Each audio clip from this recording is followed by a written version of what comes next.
The windows of Maegor's holdfast were flung wide to the late summer night, and a languid wind drifted in from Blackwater Bay, carrying with it the stink of tar, seaweed, and the faintest perfume of freshly spilled wine from the revel below. Queen Cersei Lannister stood alone in her solar, the silk of her green evening gown pooling about bare feet she had forgotten to slip back into brocade slippers. Moonlight painted her hair gold. Lamplight from the corridor flickered red upon it, and in the mingling hues her reflection in the casement looked crowned first with fire, then with shadow. She scarcely breathed. She had rehearsed the words for moons, tasted them upon her tongue each dawn and dusk, weighed every possible consequence as though they were pieces on a Sivas board. Tonight she would speak them. Behind her, in the passage, booted steps approached, heavy, half-dragged, betraying too much wine and half a lifetime of old wounds. King Robert Baratheon pushed open the oaken door and lurched inside. Still laughing at some bawdy jest, Grand Maester Pycelle had tried to finish before sleep, had stolen the old man mid-sentence. Robert paused when he saw her, shoulders rising in slow confusion beneath a velvet doublet sewn with 1,000 tiny stags. "Sweetling," he said, voice thick with wine and good cheer washed already into weariness. "They're still playing the Reaver's March. Come back to the hall. I promised you a dance this name day." She studied him. The rangy frame grown soft, the black beard streaked with gray, the eyes that once burned sapphire now half-veiled by lids grown puffy. And yet in those eyes, when he spoke of sword work or tourneys, or when he spoke of Lyanna, there still flickered a hungry boy's fire. She would have to extinguish it tonight. "My lord," she said, the words no louder than a breath. "We must speak, alone." Robert frowned, glancing at the empty corridor. "Are we not already?" "Completely alone." She stepped to the door, pushed it until the latch clicked, and slid home the iron bar. The scrape echoed in the stillness like shivered ice. When she turned, she found Robert regarding her with an unsteady curiosity, as though he sensed a trap but was too tired to mind springing it. "Well?" he said after a moment, spreading thick hands. "Speak." She moved across the floor, every step measured, and took up a carafe of arbor red forgotten upon the sideboard. Pouring a single cup, she pressed it into his hand. "Drink this. You will need it." He raised one brow. "You intend to poison me, wife?" "I intend to tell you the truth." An indulgent smile touched his lips, then vanished when she did not smile in turn. He drank, wiped his mouth upon a velvet sleeve, and leaned against the sideboard. "The truth, is it? 7 hells, it must be grim if it frightens you so." She wondered whether it frightened her, or merely burned. She had lived for fire and vengeance since girlhood. What was fear compared to that? Yet her hand trembled as she reached for the carafe, and she set it down again untouched. "Robert," she said, "the truth is about our children." His gaze sharpened. "The children? Joffrey has done something, hasn't he? Gods, what mischief now? If he's harmed one of the squires again." "It is not Joffrey." She felt her throat tighten. "Not any mischief, but they, Joffrey, Myrcella, Tommen, they are not yours." Silence swallowed the chamber. Candle flames no longer danced. They held their breath with her. Robert did not move, did not seem to breathe at all. His cup rested forgotten between thick fingers. "What did you say?" he asked, low, as though afraid a louder voice might shatter something fragile. "They do not have your blood." Her voice cracked on the admission, but she forced the words to completion. "They are the fruit of my own blood, of Jaime's." A vein throbbed in Robert's forehead. When he set the cup down, it rattled against the board. He stared at her, slow realization flooding into rage. "Is this some jape? Cersei, swear to me." "I swear it." She could not weep. Tears would make her weak now. "I swear by the 7 and by every drowned god of old Valyria. Jaime is their father." Robert's hand shot out with drunken speed yet ungentle strength. His fist closed in her hair, yanking her close until she smelled the sour wine upon his breath. "Say that again," he growled. "Say it again." She did. He released her so suddenly she stumbled against the table. He turned away, both hands clawing at his beard, and made a sound like a wounded bull. A moment later, he seized the carafe and hurled it across the room.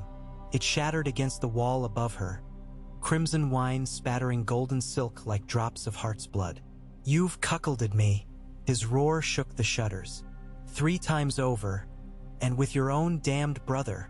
She straightened, lifted her chin.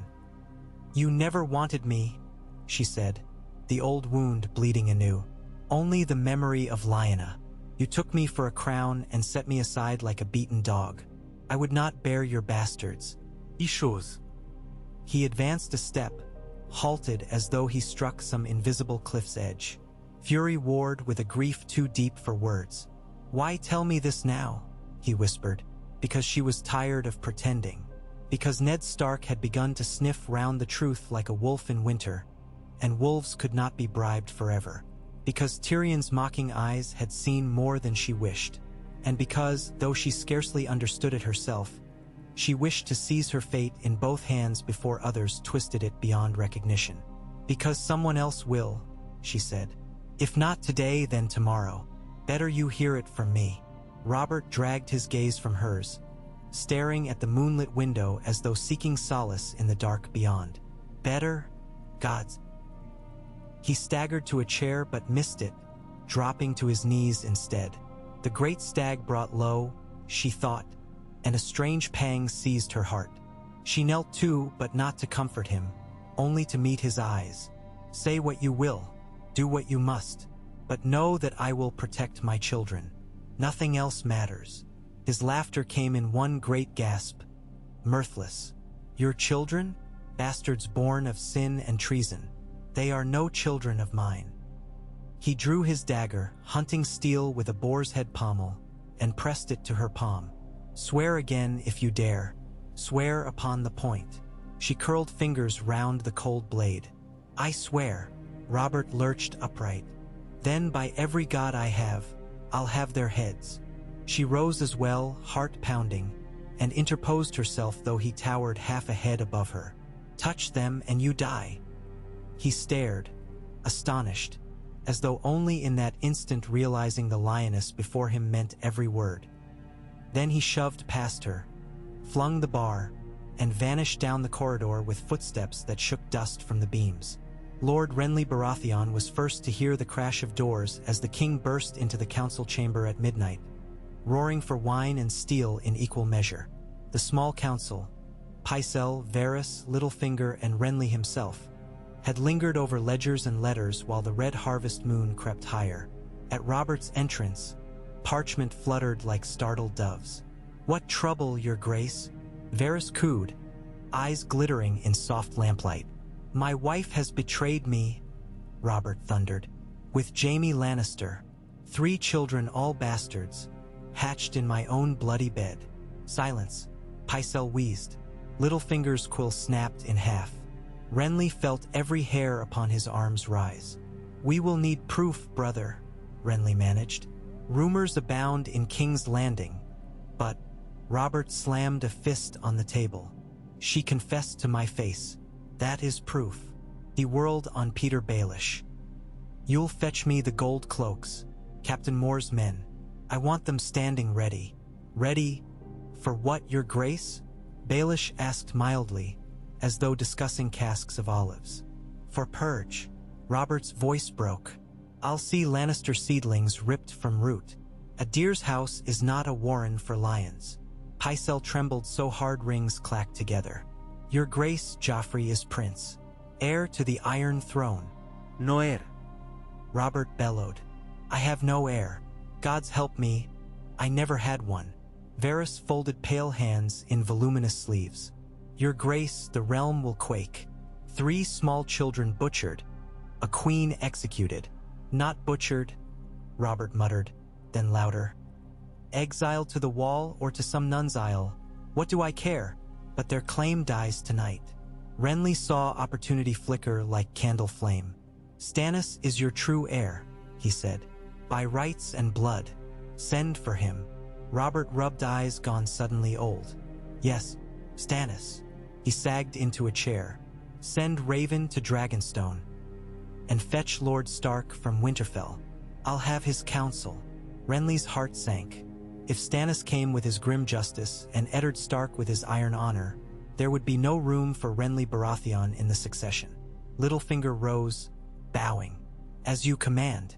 Yet we must move with delicacy. Tywin Lannister commands half the realm's gold and near as many swords. Robert spat onto the map table. Let him come. I will drown him in red wine. 200 leagues north, Winterfell's great hall glowed with late afternoon fire as Lord Eddard Stark scrawled his signature upon a ledger of harvest stores. Outside, wolves howled. Inside, ravens croaked. Maester Luwin's crows brought routine matters. Tithes owed, border skirmishes, a merchant's complaint. But one black-winged bird perched apart, legs sealed with the royal sigil. It waited as though sensing the burden it bore. Ned read Robert's letter once, then again, the words burning colder each pass. Come at once, old friend. I have need of your sword and your honor. Dark treason nests in my own bed. He closed his eyes. He could almost smell the sea salt of Dragonstone. Hear Renly's laughter in the Red Keep. Feel Lyanna's phantom hand slip from his. Our fathers fought together, Robert had said long ago. Our sons will do the same. But Robert had no sons now, if the letter's hint proved true. Ned folded the parchment. Prepare my horse, he told Hallis Mullen, and pack for King's Landing. We ride south within the hour. Catelyn rose from the dais. Again? You swore never. Robert calls, Cat. He touched her cheek. I cannot refuse. She read the grief in his eyes and did not press further. But as she watched him stride from the hall with maester, steward, and guards in tow, she whispered to the fire, Gods be good, bring him back whole. At Casterly Rock, ravens arrived not in inked scrolls but in whispers carried by merchants and cut purses. Lord Tywin Lannister dined in his solar, a lone candle at his elbow, when Ser Adam Marbrand knelt to deliver news. The Queen's secret unmasked, the King calling banners, gold cloaks readying. Tywin's fork paused above a slice of elk. Who betrayed her? He asked. Word says she confessed to Robert herself. Marbrand could scarcely believe it, his tone betrayed. And that he means to strip the children of succession. Tywin's green-gold eyes narrowed. Cersei, what game is this? He dabbed lips with linen. Send riders, summon every bannerman, and fetch the stablemaster. I ride at dawn. And Jaime, my lord? Marbrand risked. Tell him nothing. A muscle jumped in Tywin's cheek. If Robert seeks Lion's blood, let him begin at King's Landing, where my son stands guard over his sister. Elsewhere, in the White Sword Tower overlooking the bustling torchlit yard of the Red Keep, Ser Jaime Lannister lounged upon a narrow bed, polishing gilt plate. Moonlight caught in the grooves of the lion head upon his pauldron. He hummed a song half remembered from his childhood, The Bear and the Maiden Fair, and wondered idly whether the maiden ever confessed to the bear that she preferred her brother's arms. The thought made him chuckle. When the door banged open and Ser Boros Blunt entered, face the color of old parchment, Jaime sighed. Disturbing my repose again? His Grace summons the Kingsguard, Blunt said. Urgent. Jaime strapped on sword belt. To which Grace do we refer? The King in fact or the Queen in bed? Blunt swallowed. The King knows. About the Prince. About all of it. Steel sang as Jaime slid his sword home. Well, he said, that promises sport. He clapped Blunt's shoulder, nearly toppling the older knight. Best see what sort of dance our Robert intends. As they descended the spiral stair to the courtyard, Jaime imagined Cersei's face when she confessed. Lioness, he thought, what claw drove you to this? He had always known she lacked caution, yet he loved her reckless fire. Now that fire threatened to consume everything they had built. In the yard, a dozen gold cloaks arrayed themselves beneath torchlight. Captain Moore stood pale at their head. Kingsguard assembled opposite. Barristan Selmy grim, Ares Oakhart alert, Meryn Trant yawning, Preston Greenfield muttering prayers, and Sandor Clegane spitting in the dirt. Ser Barristan eyed the gold cloaks warily. Where is the king? Selmy demanded. A herald's horn blew, thin and sharp. Doors opened. Robert emerged in hunting leathers, no crown, sword in hand. His eyes were red-rimmed but clear, blood-clear. Sober, Jaime noted. Robert spoke, voice carrying across the yard. "Sir Jaime Lannister, I name you oathbreaker and traitor. You will be taken to the dungeons until trial." Gasps fluttered. Jaime smiled. "Your Grace, I am a knight of the Kingsguard, your sworn shield. Accused of what crime? Fathering bastards upon my queen." Robert lifted the sword, no stranger's steel but his own hammer in blade's shape, forged after the rebellion. "Stand down." Entirely too many eyes turned to Jaime's hand upon his hilt. He bowed slightly, gold hair catching fire in torchlight. "With respect, your Grace, I serve the crown. Should the crown fall upon another head, I will obey that head. Until then, my oaths remain unchanged." Robert's glare might have felled giants. "Then you choose treason." He gestured. Gold cloaks advanced. Jaime's sword flashed into cold air. Barristan moved to intercept the cloaks. "Hold!" the old knight barked. "The Kingsguard answers only to the king, and until verdict is rendered, Sir Jaime retains his place." "I am the king," Robert snarled. "Then grant him trial by combat," Jaime said lightly, "and I shall submit." Robert hesitated, nostrils flaring. He loved such contests, yet he feared them when sober. Another thought flashed. The last man Robert faced in single combat had been Rhaegar Targaryen, and Robert had cracked the prince's breastplate like eggshell. But Rhaegar had not worn white. Before he could answer, a raven's shriek pierced the night. All eyes lifted. Winged shadows circled above spears. From the rampart, a sentry called, "Dragonstone's signal tower aflame, a fleet on the horizon, Baratheon banners." Robert's mouth fell open. "Stannis," he breathed. In the moment's shock, Jaime sheathed his sword. So did Selmy. The gold cloaks, uncertain, lowered spears. "Your Grace," Jaime said softly, "deal with your brother first. I shall remain at your side until dawn. Then decide whether I am your enemy." Robert stared, weighing daggers and shadows and the long ache behind his eyes. At last he spat in the dirt. "Confine yourself to quarters, Lannister, on pain of death." "As you command." Jaime bowed. As he passed Sandor Clegane, the hound muttered, "Careful, Kingslayer. Wolves come howling behind Stannis, and they'll eat any lions left outside the den." Jaime grinned. "Let them try. Lions were hunting before wolves learned to howl." Down twisting stair and secret passage Cersei fled, her mantle drawn close. Septa Mordane's old prayers rattled in her skull. The maiden guards innocence, the mother guards children. What use were prayers now? She would guard her own. She reached the nursery in time to find Tommen asleep. Chubby hand curled round a wooden stag carved by some Stormlord years ago. Myrcella lay dreaming of kittens, perhaps. She smiled in slumber. Joffrey alone sat upright on his bed, combing fingers through golden curls, expression cold as dawn frost. "Mother," he said without looking up, "Father means to strip me of crown." Cersei gathered him into her arms despite his stiff protest. "No one strips a lion," she whispered. "Remember that. We roar, and the world trembles." He drew back. "Will you kill him?" She kissed his brow. "I will do what is required." On Dragonstone, Stannis Baratheon watched gulls will above black waves more with irritation than wonder. Raven's words lay open upon the map. Bastardy at court. Treason of highest order. King summons banners.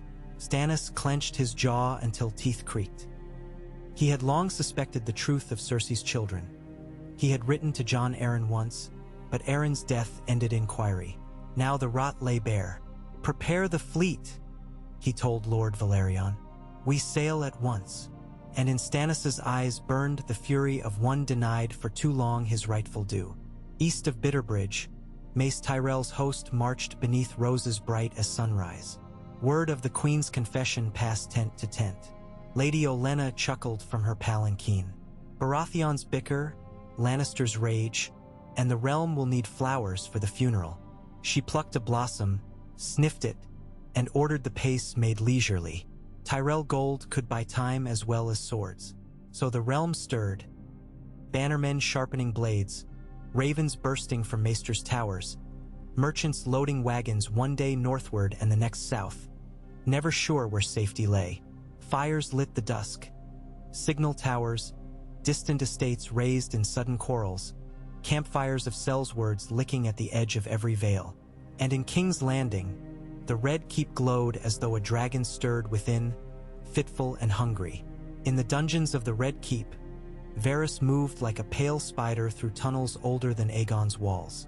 Torch in hand, he paused before a cell door, motioning silent turnkeys aside. Inside, Tyrion Lannister lounged upon straw, nose buried in a leathern book. He peered up. "Making house calls, Lord Varys? How flattering." Varys offered a thin smile. "Your sister placed you here for safekeeping, my lord. Yet the meaning of safety shifts with the wind. Tonight, I suspect, you may be safer free." Tyrion closed the book. "She confessed then. So the king proclaims." Tyrion chuckled. "I wager my father is already halfway to the capital, quivering with righteous wrath. Well, open the door. Let us see how righteous a dwarf may be." Varys produced a ring of keys. "Once loose, my lord, tread lightly. Storms gather." Tyrion accepted a cloak of rough wool from the eunuch. "Storms are my birthright, it seems, but I prefer them to cages." He stepped into the passage. "Lead on, Varys. Let us find a vantage from which to watch the lions and stags butcher one another." Up in the Tower of the Hand, Ned Stark arrived before dawn, travel dust still upon his cloaks. Renly barred his path at the landing. "My lord," Renly said, "prepare yourself. The king is not himself." "He rarely is," Ned answered, brushing past. The truth, when Robert spat it out, struck Ned like a frost wind. Yet he did not doubt Cersei's confession. He had seen the children, the golden hair, the tilt of features mirrored in Jaime Lannister's arrogant smile. Ned's heart clenched. Not for Robert, who had bedded countless women and sired more bastards than he could name, but for the realm that must pay the cost of one queen's lies. "Convince him to spare the children," Renly whispered. "They are innocent." Ned said nothing. Innocence mattered little when crowns were at stake. He remembered Bran, his own boy lying broken, and he vowed those children would not suffer if he could prevent it. Robert met Ned in the throne room, seated not upon the Iron Throne but upon its step, hammer across knees. The sword of House Stark dangled at Robert's hip, ice, prized from Ned's waist as token of trust perhaps. Robert's eyes were red. He looked very young and terribly alone. "Ned," he said, "my king." Robert gestured at the sword. "I took it, felt its weight, thought to swing it at lion cubs. Couldn't." His voice cracked. "Tell me what to do." Ned approached, careful. "Send for the High Septon. Annul the marriage, if need be. Name Stannis your heir until a new queen bears you sons. Spare the children and the realm. They can be fostered far away with good families. Dorne, perhaps." "Dorne," Robert spat. "Better a snake pit." Ned knelt beside him. "They are Cersei's blood, aye, but still of the realm. Murder them and every man with Lannister coin will rise. Tywin will raise the Riverlands for spite. The realm bleeds enough." Robert's broad shoulders slumped. "You would have me show mercy again. You, who cut off the head of a deserter without a blink." "The man was guilty and grown," Ned said. "These are children. Listen to your better angels." Robert's laugh was bitter salt. "I have none left. Only you." He rose. "Very well. I spare them. Exile, sept, whatever you see fit. But Cersei, she must stand trial," Ned said. "Take her confession before the court. Let the realm know the truth." Robert nodded slowly. "And Jaime?" "He made war upon you once," Ned reminded. "He broke his vows before. Let Ser Barristan judge him. There is no sterner steel." Robert turned Hammer's head in his hand. "Do this for me, Ned. Take the hand's chain again. only until this boils over. Nedbowed. For as long as duty requires. Yet as he clasped the heavy golden hand upon his collar once more, he felt the chain already tightening round his neck. Dawn crept rosy across the courtyards. In the Red Keep's sept, Cersei knelt before the altar of the Mother. Torches guttered, scent of myrrh thick as fog. She prayed not to the Seven, but to some nameless god of lions, if such a beast existed begging strength. Armored steps echoed. Septa Mordain shrank into shadows. 2 Kingsguard approached. Ser Barristan, face graven from granite, and Ser Ares, uncertain. Behind them trudged a dozen gold cloaks. "Your Grace," Barristan said, "the king commands your presence in the throne room." Cersei rose. "Does he command chains as well?" "No, my lady." Barristan inclined his head. Yet Ares offered manacles, the iron cold against her wrists. She allowed them, lest they think her fearful.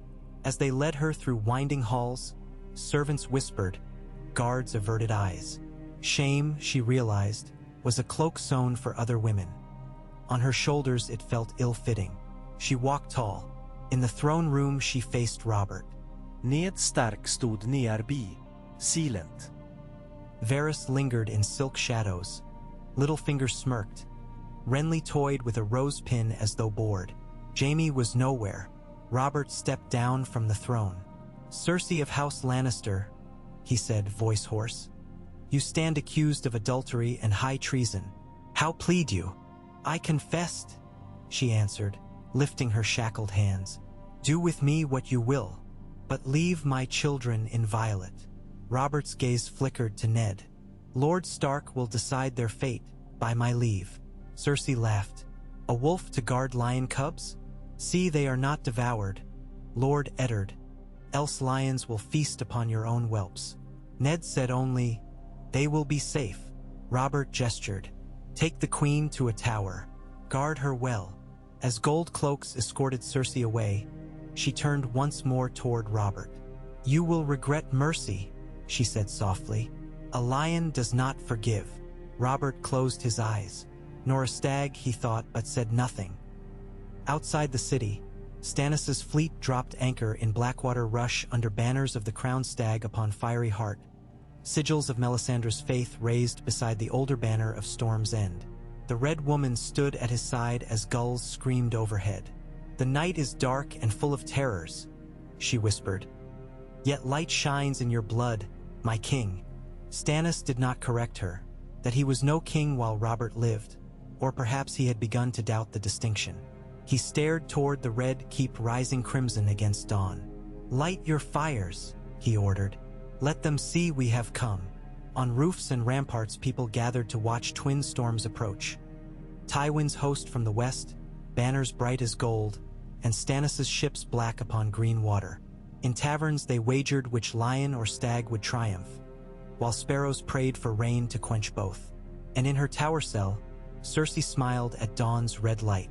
Red for war, red for vengeance. She had confessed, yes, but she had not surrendered. Confession was but the first gambit. Lions did not die behind stone. They broke bars and devoured jailers. She flexed wrists against iron binds and began to plan. Jaime stood upon the battlements above the Kingsgate, wind whipping his cloak. Tyrion padded up beside him, no guards hindering. "Brother," Tyrion said, "I hear you are traitor today, hero tomorrow. Furious business, timelines." Jaime snorted. "You were supposed to be in a cell." "I grew bored." Tyrion leaned on the parapet. "Father rides with half the west. Stannis sails with half the narrow sea. Robert stands alone but for his honor and his wine. Where, pray, does that leave us?" "Poorly placed," Jaime said. He eyed the city below. "If Father reaches us first, there will be siege. If Stannis lands, there will be purge. Either way, we shall dance upon swords." Tyrion grinned, teeth flashing. "I do so love a proper dance. Shall we begin rehearsals?" Jaime laughed. A brutal bark. "Stay close to me, little brother, and pray lions hunt in packs." At midday Ned Stark knelt before the weirwood planted in the godswood of Maegor's Holdfast. Red leaves whispered ancient songs, and he set his vows before them, to guard children not his own, to counsel a king who listened as seldom as winter visited Dorne, to keep peace while war howled at every gate. He prayed for wisdom and for strength, and for the patience to see the game's end. In the hush, a raven landed upon the branch above, croaking thrice. Ned looked up. The bird's eyes were red as the heart tree's leaves. It cocked its head, as though listening to some other voice far away. Winter is coming, Ned thought. But now winter came clad in gold and red, in black sails and burning blades. And somewhere, children played at being lions, never knowing hunters gathered. He rose, hand upon sword hilt, and strode to face the storm. Thus was the first day of confession and consequence written into the chronicle of a realm already fractured. The days that followed would carve deeper wounds. Brothers at war, fathers against sons, queens against kings, and the innocent trampled beneath banners bright as blood. Yet in the hush between bells and battle, the fate of the Seven Kingdoms hung upon choices not yet made, upon a king's weary mercy, a wolf's stern honor, a lioness's fury, and the unyielding will of Stannis Baratheon blazing like dawn across Blackwater Bay. And somewhere within those gathering tempests, 3 children dreamed of crowns gilded by lies, never grasping that crowns, like truths, could cut deeper than any sword. The fire in the hearth of the Tower of the Hand had burned low, half-consumed logs collapsing into one another with small sighs of ember glow. Ned Stark sat before it in a high-backed oaken chair, ice propped against his knee, its Valyrian steel reflecting sparks like fleeting stars. Robert Baratheon sprawled opposite on a cushioned settle, an untouched cup of ale in his grip. They had spoken for hours already, voices fading from anger to weariness, yet the weight of unspoken decisions pressed heavier than any armor. "I never wanted to be king," Robert muttered for the 3rd time. His free hand kneaded the meat of his thigh where an old boar tusk scar ached. Wanted Lyanna, wanted war songs and wild rides. But crowns, 7 hells, Ned, they lodged like spears in a man's chest. Ned's reply came quiet as evening snow. "But you are king, and the realm turns on your choices. If you choose rage, the realm will bleed. If you choose mercy, some will call it weakness, but more will live." Robert managed a humorless bark. "Live to scheme another day, you mean? Tywin will never forgive a slight to his blood. And Stannis, it was always duty with him, black fire of righteousness. He'll see treason in my bones for letting this fester so long." "Then share the burden," Ned said. "Name him hand once peace is set. Let him temper justice while you mend the realm." The king stared into the restless coals, seeing, perhaps, the ghosts of all he had lost. "And you?" "I will return to Winterfell when duty ends," Ned answered. "Northmen need a Stark." Robert's large fingers traced the wolf's head pommel of ice, an absent gesture. "When duty ends," he echoed, as though doubting such an hour would ever come. Then he rose in a rustle of leather. "I must sleep if sleep will have me. Dawn will find new storms." Ned watched him go, footsteps heavy on the stone stair.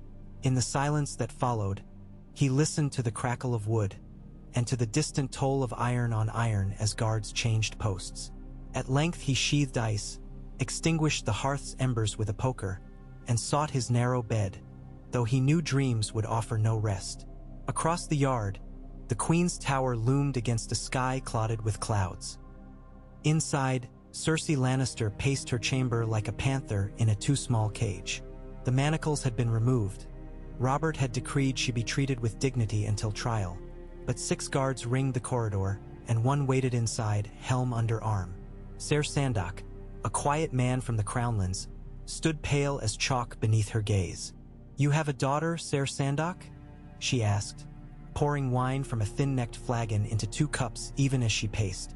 The silk of her gown whispered along rush-strewn floors. "A son, your grace." He shifted, uneasy, not knowing whether to accept the offered cup. "Is he fair?" She held his eyes, forced softness into hers. "Mine are fair, you know that. Myrcella's hair is spun gold, Tommen's cheeks so round. She set the second cup upon a side table near him. It is a wicked thing to harm children. Ser Sandok swallowed. Ay, my lady, I will remember who protected them. She turned away before he could read too much in her expression and stepped to the arrow slit. Blackwater Bay lay ink-dark beyond the wall, dotted with the lantern lights of anchored ships. Farther east, a new brightness stitched the horizon. Signal pyres on Dragonstone's headlands, Stannis' call to arms. Cersei's hand closed about the lion head pendant at her throat. Jaime, she prayed silently, find me a path out of here before Robert finds one into my tomb. She pressed a kiss to the gold, then to her own fingers. When she glanced back, Ser Sandok had drunk from the cup after all. Good, she thought, that is how you bait a hook. Within the White Sword Tower, candle smoke curled like pale serpents. Ser Barristan Selmy sharpened a whetstone along the edge of his longsword. The blade bore no name. Kingsguard steel served a crown, not a lineage, but like his oaths, it wanted for nothing save purpose. At 70, Selmy's hands sometimes trembled when idle. Upon steel they grew steady as river ice. Ser Jaime leaned in the doorway, hair a gold banner in torchlight. Hard at work, Lord Commander? Barristan glanced up. Hard at atonement, perhaps. He tested the edge with a thumb. How fares your conscience this night? My conscience's tongue was cut out years ago. Jaime sauntered in, boot heels tapping. Have you come to arrest me again, or to lecture? I came to weigh honor. Barristan stood, wiping the blade. The Kingsguard swore to protect the king and his family. You broke that vow in one night long past, and again in the queen's bed. Yet honor binds more tightly when tested. Jaime laughed softly. You want me to turn my sword on Cersei, and on the children. If sworn duty demands it, I will not. Strike at me, old man, but spare them. Barristan slid his sword home. I fear the day may come when sparing them condemns thousands. Children grow, crowns call. We guard the realm first, the royal bloodline second. You speak as though there is a realm left to guard. Jaime crossed arms. Stannis sails, Tywin marches. Ned Stark pleads for mercy while Robert drowns in his grief. When swords sing, honor will weep unseen. Selmy's eyes held ancient sorrow. Then perhaps the choice is not between honor and treason, but between two shades of treason. Go, Ser Jaime. Pray you choose the lesser. Jaime inclined his head in mocking courtesy. I leave such pious calculations to knighthood's last true relic. Yet once outside, his smile faltered. He took a breath that tasted of rain and iron and hurried along buttressed walkways toward the nursery. High on Aegon's hill, the Red Keep's maester's pigeon loft fluttered with restless wings. Qyburn, a gray-haired man seldom seen beyond the shadows of the black cells, passed beneath roosts to a secluded alcove where Varys waited, candle cupped against drafts. You sent for me? Qyburn's voice rasped like parchment. Varys inclined his head. Our queen counts on knowledge, the silent kind. I require assurances. The disgraced maester showed teeth too white for a man his age. An assurance or a death? Both are possible forms of silence. Varys tilted his head. There is a young guard stationed at the Queen's Tower. Remind him softly how fortune favors discretion. A coin, a threat, a whisper. Choose the coin best shaped to fit his mind. And if he proves doubly loyal, then remove the mind. Qyburn bowed. As you wish, Lord Varys. The realm forgets its secrets only when they are buried deep. As the maester slipped away, Varys turned to the pigeons beating in their wicker pens. Some would fly to Tywin's camp, others to the Vale, the Reach, the Twins. All would carry partial truths, half-lies, seeds of doubt. Chaos is a pit, some said. Varys preferred to think of it as fertile soil. Tend the soil well, and a gardener might choose which flowers sprouted come spring. Beyond the city walls, the crownlands darkened beneath a swift summer storm. Wagons clogged the roads, refugees fleeing imagined sack. Inside the encamped host of Stannis Baratheon, tents snapped in the wind like dragon wings. At the heart of the camp, a great red pavilion rose, crowned by the fiery heart of the Lord of Light. Stannis paced its length, boots grinding sand into canvas floor. Davos Seaworth stood near the map table, fingers brushing the carved stones marking fleet positions. Between them, Melisandre knelt before a brass brazier, its coals glowing blood-red though no spark had been seen to light them. "The signals are answered," Davos reported. "Half the royal fleet's captains show your colors.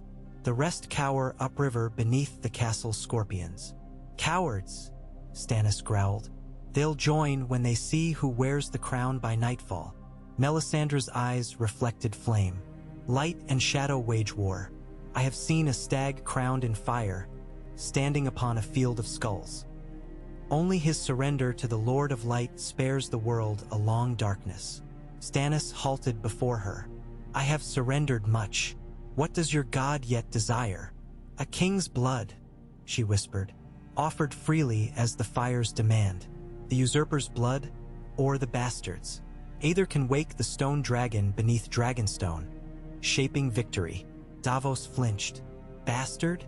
You would speak of King Robert's bastards." Melisandre's smile was cool. "Blood is blood, Sir Knight. You know the laws of magic." Stannis turned away. "Enough. We strike at dawn. If Robert yields, justice will be served without sorcery."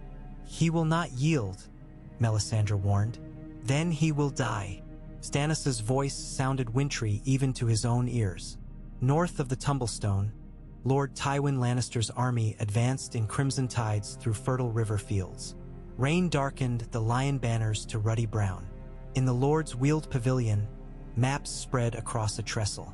Ser Kevan stood at his brother's shoulder. Ser Gregor Clegane loomed behind, gauntlet fist resting on a helm spiked like a warhound's jaw. "Scouts confirm Baratheon ship's anchor beneath the walls," Kevan said. "Stannis landed a vanguard at the mudflats north of Blackwater Rush." "Good," Tywin answered, eyes sharp as flecks of gold. "Let Robert and Stannis flay each other. We encircle the capital's western flank. Siege if we must, storm if we may." "What of Jaime?" Kevan ventured. "If he is taken when we assault." Tywin's face remained a cast statue. "Jaime's folly is Jaime's price.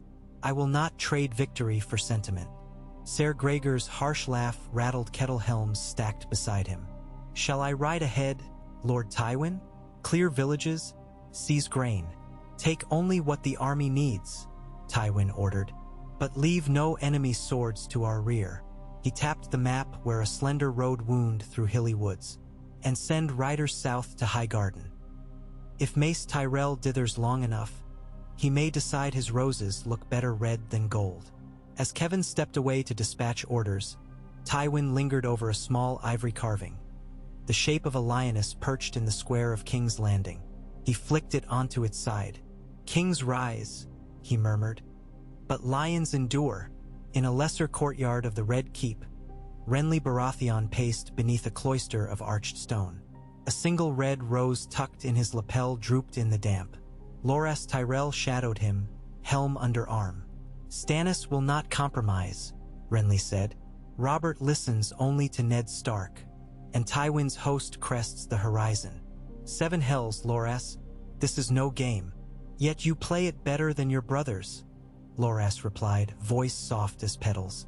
"If Robert falls, you are next in line after Stannis, provided Stannis never holds the throne." Renly halted. "Treason. Destiny." Loras's dark eyes shone. "The realm would feast beneath your rule. You are beloved in every court. I have ridden beside common soldiers who whisper your name with hope. Hope seldom wins battles." Renly resumed pacing. "But banners do, and gold. Would Highgarden stand behind me?" "My grandmother says roses bloom brightest in the sun," Loras said. "And you, my lord, are all summer." Renly's laugh covered a shiver of fear. "Then let us pray summer comes before winter devours us." He tugged the rose straight again and strode toward the Tower of the Hand, rehearsing in silence how he might convince Ned Stark to pledge the North to a younger Baratheon's cause. That same afternoon, Smell of fresh bread wafted from a modest baker's stall along the street of Flour. A potboy named Bean, scrawny, missing a front tooth, balanced on a barrel, craning to view gold cloaks hurrying toward the gate of the gods. People clustered, trading rumors like copper pennies. "They say the queen's for the axe," one woman told the baker's wife. "And her brats too," muttered a cobbler, kneading air as though it were leather. Bean swallowed hard. He recalled the princess once pausing her litter near Maiden Square to purchase sugared dates. She had smiled, and the world had seemed better. The notion of that same mild girl on the scaffold twisted his belly. A one-eyed sellsword leaned on a spear near the crowd. "Don't fool yours. Levies," he rasped. "Highborn die behind curtains, not on blocks. It's us they'll feed to crows." "Shut your sour mouth," snapped the baker, flour dust rising in a puff. But fear had already crept beneath crust and crumb. Bean slipped from his perch and ducked into the alley, heart hammering. If war came to the city, bread and smiles would turn scarce, and small folk like him would starve between the teeth of great lords' pride. Under vaulted ceilings of the small council chamber, Littlefinger shuffled ledgers as Varys glided in silence to a cushioned seat. Sunlight slanted through lattice windows, striping the table with bars like prison grates. "Chaos ripens," Littlefinger observed, quill tapping parchment. "Stannis on the water, Tywin on the march. A perfect orchard for plucking." Varys's eyelids fluttered. "An orchard can feed the hungry or hide serpents. So long as I sell the fruit first, I care little for serpents." Littlefinger smiled thinly. "Tell me, did you persuade our queen's jailer yet?" "A moment more." Varys smoothed his lavender sleeves. "Men are clay, soft until shaped. Some require gentle water, others the kiln. And some break." Littlefinger sighed theatrically. "Useful shards, perhaps."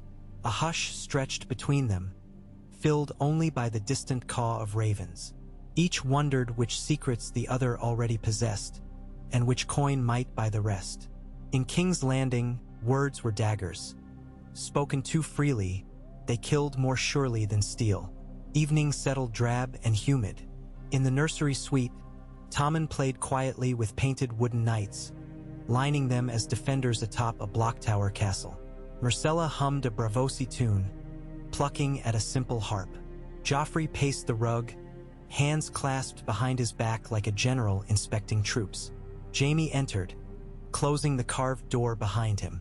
The look on Joffrey's face, proud, imperious, yet flickering with unease, tightened something in Jaime's chest. "Uncle," the boy said, not quite bowing. "They whisper father means to banish us. Whispers travel faster than ravens." Jaime knelt to Tommen, ruffling the lad's hair. "Has anyone hurt you?" "No, sir." Tommen beamed. "I'm making the Kingsguard." He brandished a tiny knight.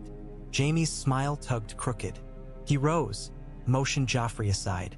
The prince followed to the window seat. They sat. Moonlight silvered their features so alike.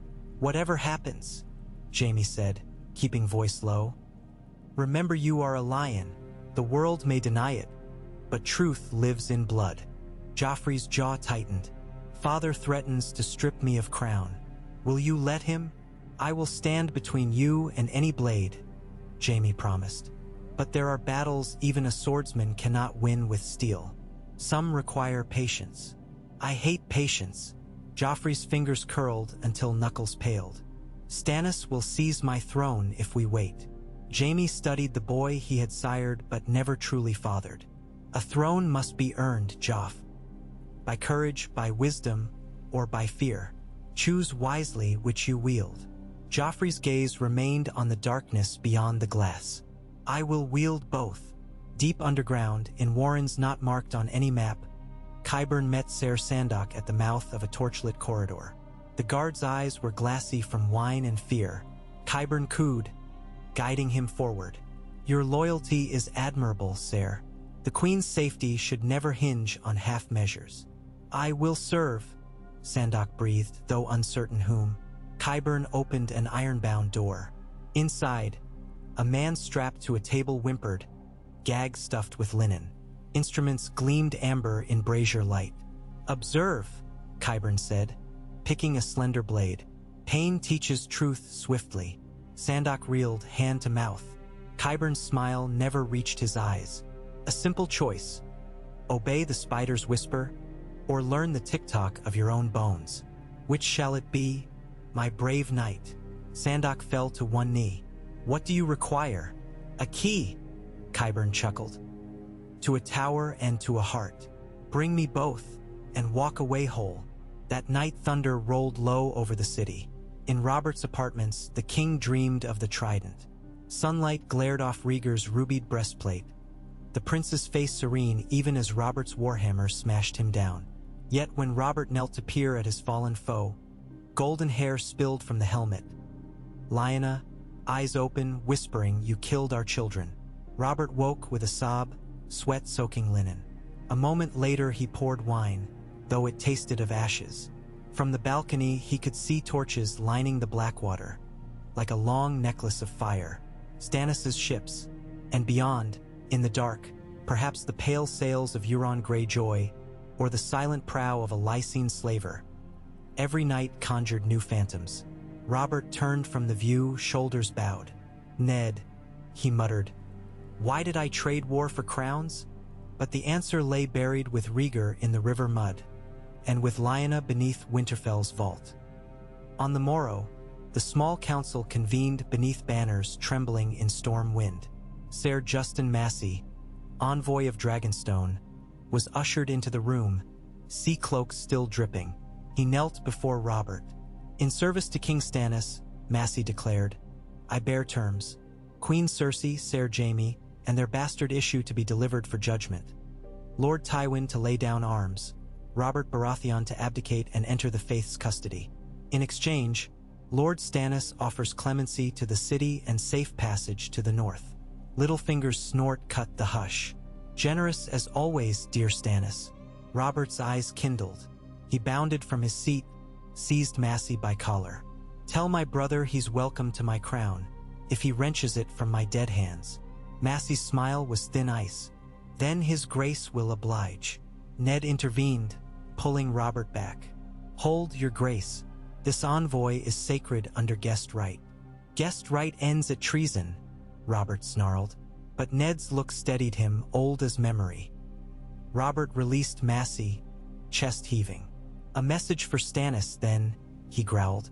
"I will parley at dawn upon the causeway. Bring steel or words. We shall see which bites harder." Massey bowed, departed under guard. Varys exhaled softly, as though a lighter had been lifted from tinder. "Dawn, then," Renly said, fingers drumming. "One morning for all the realm's fate, and one night for all its schemers," Littlefinger added, smiling. That night the gods would echoed with Ned's footfalls. He knelt beneath the heart tree, limbs throbbing from exhaustion, spirit torn. "Give me guidance," he whispered to the old gods. "Show me how to shield innocence from proud men's wrath." The white weirwood kept its counsel, only blood-red leaves stirring in unseen breeze. Yet Ned felt a stillness settle deep inside, a cold iron clarity. He rose. In the Queen's tower Cersei lay awake, palms pressed to her belly. She had drunk little of the evening's wine, saving her wits. The corridor watched, but Ser Sandok was gone. Relieved, he claimed, for midnight duty elsewhere. In his place stood a girl scarcely older than Sansa Stark, in Lannister crimson too large for her narrow shoulders. Cersei beckoned. "Your name?" "Talia, my lady." "Talia." Cersei's voice wove silken threads. "Will you earn a queen's gratitude?" Talia glanced toward the door. I am sworn. Sworn to gold, perhaps." Cersei drew a thin chain from her bodice, dangling a sapphire the size of a robin's egg. "Lannister gold outshines oaths." She pressed it into Talia's palm. "Find Ser Jaime. Tell him the lioness is ready to roar." Talia tucked the gem into her sleeve and nodded once before slipping away silent as a shadow. Cersei watched her go, heart pounding. Not with fear, but with the sweet thrill of a game rejoined. She returned to her bed and, for the first time in days, slept. Below the Tower of the Hand, Ned Stark met with Barristan Selmy and the Lord Commander of the Gold Cloaks, Jacelyn Bywater. Rain pattered off their cloaks, pooling in flagstones. "Station men along the walls facing the river," Ned instructed. "No looting, no torches near the granaries. If Stannis marches, civilians must have refuge." Bywater saluted. "Aye, my lord." Selmy stood stiff. "And if Lord Tywin's host arrives first?" "Same order," Ned said. "We defend King's Landing from harm, whichever banner flies." He met Selmy's eyes. "Should the king fall in battle, you and I will keep the peace until a new lawful ruler is crowned." The old knight nodded, though sorrow weighed his brow. "Let us hope the Seven spare us that duty." In the pre-dawn, Jaime waited in a chapel off the main sept, cloak drawn. Talia drifted in, breathless. She whispered Cersei's instructions. A sally through Maegor's tunnels at the next bell, children bundled as pages, a galley waiting at the mud gate. Jaime's pulse quickened. "Can you return unseen?" The girl smiled, turning the sapphire in her sleeve. "Iver shadow like perfume, sir." She vanished again. Jaime exhaled, sheathed his sword. Saving Cersei and the children meant forsaking Vows, perhaps abandoning the city to siege. Yet if he remained, Robert might kill them all. Honor, Barristan had said, but honor never suckled Myrcella to sleep, never held Tommen when he feared storms. He stepped into the rain, decision coiling tight as bowstring. Lightning forked over Blackwater Bay at first light. On the narrow causeway that spanned the rush of the river's delta, Robert rode out clad in gilt steel half-plate, warhammer across his saddle. Ned Stark rode beside, banner of the crowned stag stitched to his cloak. Opposite, Stannis approached beneath a crimson standard, sword sheathed, Melisandre at his left and Lord Valerion at his right. They reined at 10 paces, water splashing under hooves. Gulls screeched above, wheeling as though tasting the air for blood. "Brother," Robert called, voice booming, "lay aside arms. Share my table once more, and we will mend this." Stannis's jaw tightened. "I no longer call you brother. You are oathbreaker, forsworn, sheltering treason. Yield the crown, and, perhaps, keep your head." Robert laughed, harsh as clangor. "Ever the humorless one. You think to rule men? They will spit on your lectures before kneeling. Better spit than tyranny." Stannis drew steel. Its edge caught dawn's pale glow. "By rights and by law I am king. Azor Ahai reborn shall forge a new realm from your ashes." Robert hefted his hammer. "Come then, let gods judge." Ned dismounted, stepping forward, hands raised. "Robert, Stannis, hear reason." But a horn blared from the city walls. Tywin's host sighted to the west, banners like a river of blood and gold. On the far bank, Stannis's rear ranks tightened formation as archers knocked. Robert snarled, urging his horse. Stannis advanced likewise. Ned leapt aside as the brothers closed with thunderous crash, hammer against sword in a spray of sparks. War erupted around them. Arrows hissed, shields slammed. The causeway became a butcher's bridge. Ned drew ice, rallying gold cloaks pushing toward Stannis's men. A crossbow bolt clanged off his pauldron. Rain fell in sheets. Blood washed red tracers into river froth. In the city, bells rang wild. Cersei, roused by alarm, donned riding leathers beneath a cloak and kissed each of her children. Jaime burst in, breathless, rapiers in hand. "Time," he said. They hurried through corridors, trailing 2 sworn shields bribed to loyalty. Tommen whimpered once before Joffrey cuffed him, urging silence. Myrcella clutched a doll. At a hidden stair, Jaime pressed a torch into a notch. The wall ground open, revealing black descent. Behind them, uproar echoed. Gates unbarred, troops rushing to outflank Tywin's vanguard. Cersei spared one glance toward clamor, then plunged into the dark. On the causeway, Robert bellowed as Stannis' sword skimmed his greave, drawing blood. He swung the hammer, but Stannis pivoted, smashing pommel to Robert's jaw. The king reeled. Stannis pressed in. Steel kissed Robert's gorget. and Ned's blade interposed, parrying. "Enough!" he roared above the din. "Stand down, both of you! Traitor!" Stannis spat. "You serve the false king." Robert staggered, spitting blood. "I'll fight my own battles, Stark." Another horn shrieked. Tywin's cavalry charging river shallows to flank Stannis's foot. The brothers broke contact, forced by strategy's tide. Robert rallied gold cloaks. Stannis wheeled to reinforce his marines. Ned found himself amid torn banners, searching for ground that was not slick with death. Thunder boomed overhead. On its echo, a fresh cry rose from the city. Flames leapt along the western wall, oil stores ignited by some careless lantern. Tywin's siege ladders advanced through smoke, and atop their rungs cousins and sons of Lannisters roared vengeance for insulted blood. Within Red Keep depths, Cersei's party emerged into a wet culvert by the river. A flat-bottomed skiff waited, 2 oarsmen cloaked. Jaime helped the children aboard. Cersei followed last, cloak drawn. "Where to now?" she asked above rain. "To the Lion Star," Jaime said, pointing downstream to a sleek galley hidden among fishing craft. "Sail at dusk for Casterly Rock. Then to war," Cersei whispered, cradling Myrcella. She watched fire climb the walls behind them and thought the city looked like a hearth made for lions. In Tywin's forward pavilion, horns announced success as scouts reported Cersei fleeing. Tywin's mouth tightened. "Jaime," he said, more curse than name. He ordered Ser Kevin to signal pursuit. Back on the causeway, Stannis saw the smoke, measured Tywin's push, and sensed opportunity. "Break off," he commanded. "Regroup on the south bank. Let Lannister and Baratheon bleed each other." Robert, seeing Stannis withdraw, roared to pursue, until an arrow grazed his neck, and shock robbed his fury.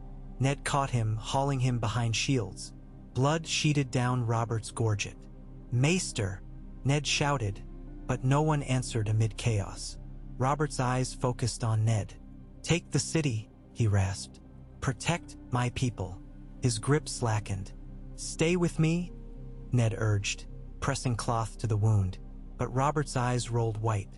As thunder rolled again, Ned Stark realized the realm's fate now pivoted on 2 fallen kings, one fleeing queen, and countless hungry swords. Dusk settled purple over Blackwater Bay. In the Lion Star's cabin, Cersei stripped her soaked cloak and stood before a polished steel mirror. Rain-cooled lamplight silvered hair the color of new-minted coin. She traced droplets down her arms, feeling the deck's pulse beneath bare feet. Behind her, Jaime entered, closing the hatch. His gaze roamed her reflection. "We are hunted," he said quietly. "Every ship loyal to Robert will sweep the coast." She met his eyes in the mirror. "Then we must be swifter, crueler." She turned, pressed a finger to his lips. "We will return with fire and gold and break them all." Jaime drew her into an embrace that smelled of salt and steel. "For the children," he murmured. "For us," she corrected. "For lions." Outside the cabin, Joffrey stood in the companionway, listening. His small hands clenched the rail until knuckles blanched. In his mind, city walls burned and crowns tumbled, but in the end a single image remained. His own head crowned anew, rubies blazing brighter than Rhaegar's ever had. He turned toward the dark, lips forming silent vows. Night cloaked the Red Keep, but Ned Stark refused rest. He stood upon the battlements overlooking a city in turmoil. Fires doused, gates repaired, wounded borne by litters. Robert lay in Maester Pycelle's care, Stannis's banners camped southward, Tywin regrouping west of the river. The children were gone. Cersei vanished, Jaime unaccounted, and in Ned's hand glimmered a sealed scroll, Robert's unsteady signature naming Eddard Stark protector of the realm. Wind whipped his cloak, carrying the tang of ash and sea. Far below, the Blackwater's tides lapped a secret skiff, its hull dark, its oars muffled. Varys emerged, cloaked, offering a seat. "My lord," he called up, soft but urgent. "Come." The city holds its breath. You must decide whether to exhale peace or war. Ned looked one last time to the north, where his heart dwelt. Then he descended the stair, scroll clutched like ice in his fist, into a night thick with choices and the thunder of distant lions. The thunder faded to a distant grumble as dawn smeared a gray smear across the sky, but the air over King's Landing still smelled of rain, horse sweat, and the copper tang of blood. From the ramparts, Ned Stark watched the first pale light seep between torn storm clouds and fall upon the Butcher's Bridge, what the gold cloaks now whispered of the causeway where Robert and Stannis had met. Broken spears jutted like bleached ribs from the shallows. Rain-swollen water lapped at half-submerged corpses, tugging red cloaks and Baratheon stags alike toward Blackwater Bay. Ned's cloak hung heavy on his shoulders, sodden through. He had not slept. Every hour through the dark Pycelle's apprentice had run from the royal apartments with updates. The leeching, the poppy milk, the king's pulse fluttering like a trapped sparrow beneath the old maester's trembling fingers. Robert clung still, but the color of his breath had grown shallow, blue-tinged. A man might rally. A man might not. Ned knew well enough how thin that margin lay. Behind him, Jacelyn Bywater's iron-shod boots echoed. "Lord Stark," the commander said, "the outer gates hold. Lannister outriders test the posts but avoid arrow range. Southward, Stannis' fires burn in sight of the flea-bottom rooftops, yet his spearmen remain on their bank. Both hosts wait to see who blinks. Then we blink for no man," Ned answered. "Keep the archers fed and the walls watched. Post fresh men on the Myrish scorpions. When a siege comes, it will come hard and sudden." Bywater saluted. "And the Queen's flight? Let the rumor run," Ned said after a moment. "Better the city thinks lions fled than prowling its alleys. But double patrols at the mud gate. If Jaime Lannister still lurks inside our walls, I would prefer he not slip out a second time." Bywater inclined his head and strode off, shouting orders. Ned turned back to the river. Fog drifted above the water like ghost smoke, muffling the cries of carrion crows. Northmen said crows were the voices of the old gods, cawing judgments the living dared not speak. Too much death already, Ned thought. Little good ever came of more. Steel rasped behind him. Renly Baratheon emerged from the stair, cloak of emerald satin dark where rain had eaten the dye. Beside him paced Ser Loras Tyrell in gilded plate chased with roses. Renly's usual laughter was gone. In its place remained intent calculation. "Lord Stark," Renly greeted. "Might we speak privately?" Loras posted himself at the crenel closest, watchful. Ned gestured Renly to the parapet's lee, out of earshot of the guards. Wind tugged Renly's hair across his brow. "Robert lies on a knife edge," Renly said without preamble. "Many fear he will die before nightfall. If he does, the Iron Throne passes. To Stannis," Ned finished. "So the law decrees." "The law, yes." Renly's mouth twisted. "Yet the law alone does not feed the realm. You saw what Stannis brings. Fire, foreign priests, the promise of iron justice and little else. The small folk love their songs, not sermons. They will not kneel to that cold face. They will seek a king who smiles." "Do you mean yourself?" Renly met his gaze square. "I mean peace. The Reach stands behind me. Highgarden grain could keep this city fed through siege. The Stormlands follow my banner already. They will not march for Stannis once he calls them to burn the septs. Make me king, Lord Stark, and I swear Tommen and Myrcella shall be treated as honored kin. Joffrey pardoned to a comfortable exile. The lion's claws may yet sheathe." Ned rested gloved hands upon wet stone. "You ask me to betray a lawful claimant. I ask you to spare children, prevent famine, and stall Tywin's vengeance." Renly's voice dropped low. "You hold Robert's declaration naming you protector. For one day, afternoon only, proclaim me heir, call the banners of the north. King's Landing will not bleed another drop, and you may retire north in honor when summer ends." "Honor." The word tasted like bitter snow on Ned's tongue. "Your plan requires Robert's death," he said. Renly's eyes flickered. "Or abdication. But my brother's wounds look mortal, if Pycelle whispers true. And if Robert lives?" Then I will kneel beside you at his bedside and swear fealty.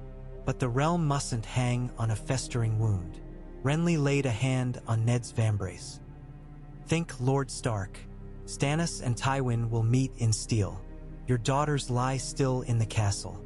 Your son rides with you. Would you gamble them upon Stannis's mercy? Ned did not shrug off the hand. He did not answer. After a moment, Renly pressed on. The church will crown whomever commands the city's food and swords. We have both if we act before sundown. I will consider what you have said, Ned managed. Renly's shoulders eased. Do not consider too long. Dawn promises fresh war. He bowed, signaled Loras, and left. Ned remained until the fog burned thin and river bones showed clean. He thought of Renly's promise, of Stannis's claim, of Robert's uncertain breaths, and of a white raven that would one day wing from the citadel proclaiming summer's end. Winter was coming, yet men busied themselves sowing storms instead of grain. Beyond the walls, Tywin Lannister stood upon a rise overlooking the King's Road, a single gauntlet hand resting on the pommel of his long sword. His host coiled across the fields below, 20,000 men in crimson, pavilions like blood-bright mushrooms sprouting between hedgerows. To the east, the Red Keep's towers shimmered in morning haze. To the south, distant campfires of Stannis glimmered like foxfire on the plain. Tywin's eyes narrowed. 2 stags, 1 hind, he muttered, and the lion in the gate. Ser Kevan dismounted beside him. Ravens return from Casterly Rock. The Lion Star reached port under sail of night. Cersei and the children lie within the walls. No word of Jaime. He remains in the city, Tywin said. Ned Stark is no fool. He would trumpet Jaime's capture to cow us. Instead, silence. Jaime is alive and plotting. Kevan lifted his helm. What is our move, brother? We could storm the western postern by dusk. Crossbows atop the hill would pin the walls. Not yet. Tywin's gaze swept the battlements. Let the Baratheons claw each other first. When Robert falls, let Stannis or Renly press claims. Then we wear the mask of savior, bring food, restore order, rescue a besieged capital from usurpers. And the Queen, Cersei, will bear witness that Robert slandered her, that Stannis rebelled, that Renly reached for what was not his. Tywin's expression hardened, stone over gold. The realm will beg the lions to rule. Impish laughter burst behind them. Tyrion Lannister rode up astride a shaggy Dornish palfrey, 1 boot muddy to the knee. Begging lions? Do they come bearing tunics of sackcloth and crowns of forgiveness? Tywin's jaw clenched. You were ordered to Casterly Rock. I was, and I fled. Tyrion swung down, limping to stand between the taller men. You intend to crush kings landing with starving refugees beneath our hooves. I find that strategy lacking charm. And what charm would you suggest, little brother? Send me into the city, Tyrion said. Let me whisper in crippled ears. Most houses of the Crownlands fear a stag's shadow more than a lion's. I can coax them to open the mud gate at midnight. No siege, no riot, no Tyrell bread sacks emptying on the cobbles. We walk through the door. Kevan frowned. Stark would chop your head the moment you set foot within. Tyrion grinned. I doubt it. Lord Eddard is married to a Tully, whose riverlands burn beneath Gregor Clegane's raids. A dwarf with a bag of silver and a promise of contrition might buy the north more peace than any northerner expects. Tywin studied the distant walls, then Tyrion's eyes, bright as wildfire. Serve us well, he said at last. Fail, and I will parade your head before Casterly Rock's gates. Tyrion bowed extravagantly. Family honors as ever.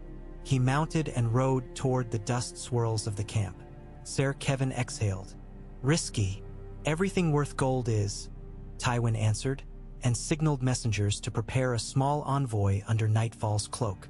Across the Blackwater, Stannis Baratheon studied a parchment map atop a barrel outside his command tent. His eyes were red-rimmed. He had doffed breastplate to reveal a quilted gambeson damp with sweat. Davos Seaworth, beside him, held a candle stub against the dawn's breeze. Tywin mustered at Maidenpool before the storm broke, Davos reported.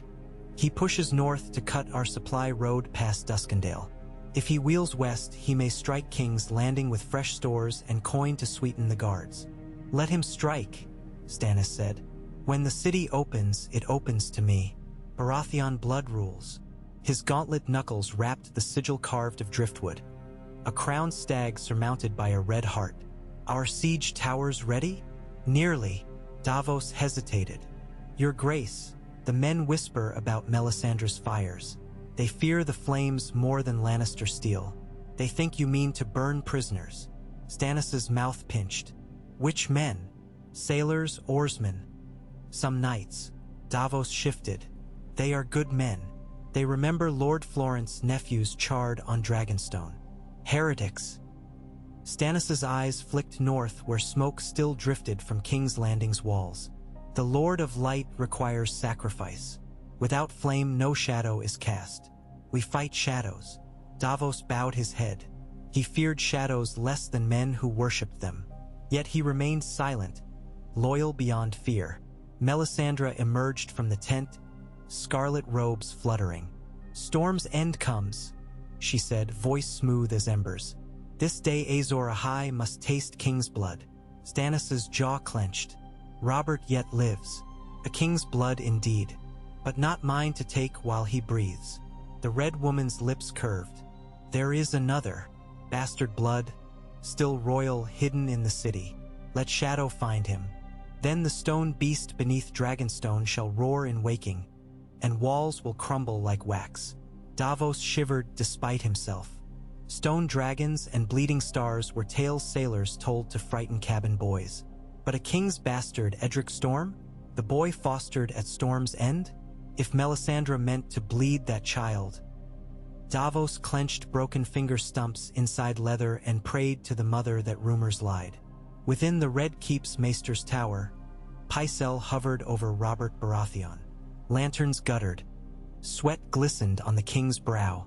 The wound at his throat oozed pale sanguine threads. Pycelle placed another leech and pressed a linen poultice slick with honey. It draws excess heat, your grace, he murmured. Robert's eyes flicked open, unfocused, but his hand shot up, snatching Pycelle's wrist with surprising strength. Ned, he croaked, voice gurgling. Ned will come, Pycelle assured. Drink poppy, sire, ease your pain. No, Ned. Robert tried again, then sagged as breath wheezed out. Pycelle wiped the king's beard with rosewater cloth. Outside the chamber, Lannister guards remained replaced by Bywater's gold cloaks. Yet even they looked weary. The door opened and Ned entered, soaked boots leaving prints on marble. How fares he? Ned asked. Pycelle glanced at the leech pot. His pulse fails. Hours, perhaps. Ned swallowed. Wake the Septon to stand vigil. He bent near Robert's ear. I am here, old friend. Robert's lids fluttered. Lyanna, he whispered. Tears welled along cracked lashes. Forgive me. Then his chest rattled, and he lay still. Ned froze. Pycelle pressed fingertips to the king's throat, listening. At last the maester sighed, shoulders drooping. He is gone. The room seemed to shrink. Ned bowed his head, whispering a prayer of farewell the old gods seldom heard inside Southern Stone. When he straightened, he drew the parchment Robert had signed, wax intact. He kissed the seal, then slipped it into his doublet. Summon the brothers Caliot and Penrose, he told the guard. We must spread word to the city swift and clear. King Robert Baratheon is dead. And his heir, Pycelle quavered. Joff. No, Ned's voice cut. By Robert's decree, Stannis holds lawful claim. Yet, until the realm may gather a great council, I bear the king's will as protector. Pycelle's eyes blinked slow, ancient. The small council must assent. It shall. Ned turned away, heart heavy. At the threshold, he paused to look once more at Robert. Man, king, friend fallen. Then he strode out into corridors where fate waited sharpening claws. News of Robert's death traveled like a plague crow, fast, foreboding, impossible to ignore. The bells tolled first in the great September of Baylor, deep rolling peals that sent pigeons flapping from tiled roofs. Small folk emerging from cellars crossed themselves. Merchants shuttered stalls. In flea-bottom bawds wept, not for love of a king but fear of tighter coin in war's lean days. Inside the throne room, Ned Stark convened the small council under granite pillars draped in black cloth. Varys in mourning lavender, Littlefinger in sober charcoal, Pycelle robed in maudlin gray, Renly absent, riding, rumor claimed, to Highgarden. Selmy stood beside the empty iron throne, white cloak immaculate. Ned addressed them, by his late majesty's own hand, sealed and witnessed. I am appointed Lord Protector until the rightful heir sits the throne. I ask your assent. He produced the parchment, unfolded it before the council. Pycelle fumbled spectacles onto his nose. The seal is true, he rasped, voice echoing the cut stone hush. Littlefinger's eyes slid to Varys, who inclined his bald head minutely. The realm craves stability, the eunuch purred. Lord Stark's honor is unblemished.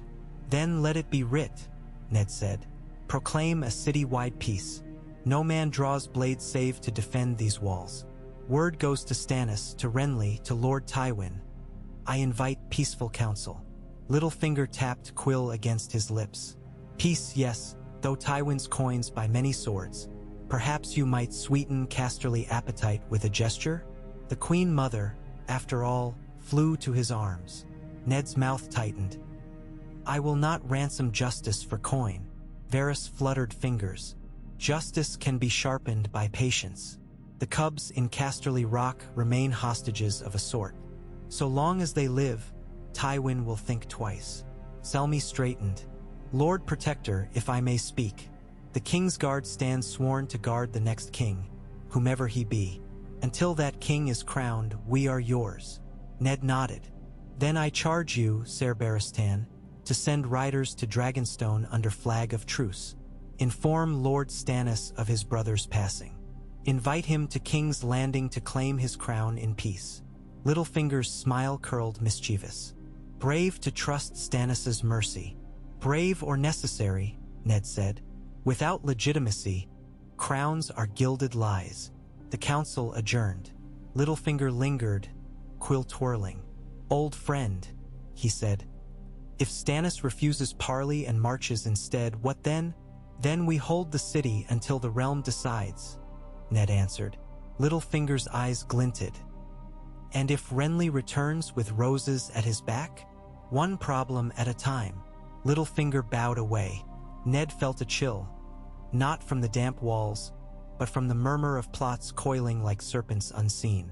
South of the city, Renly Baratheon's host reached Bitterbridge by noon, banners snapping across Meadowland. Mace Tyrell, Lord of the Reach, awaited within silk pavilions scented with peach blossoms. When Renly dismounted, Olenna Tyrell rose from cushioned seat, cane tapping. You took long enough, boy, she said.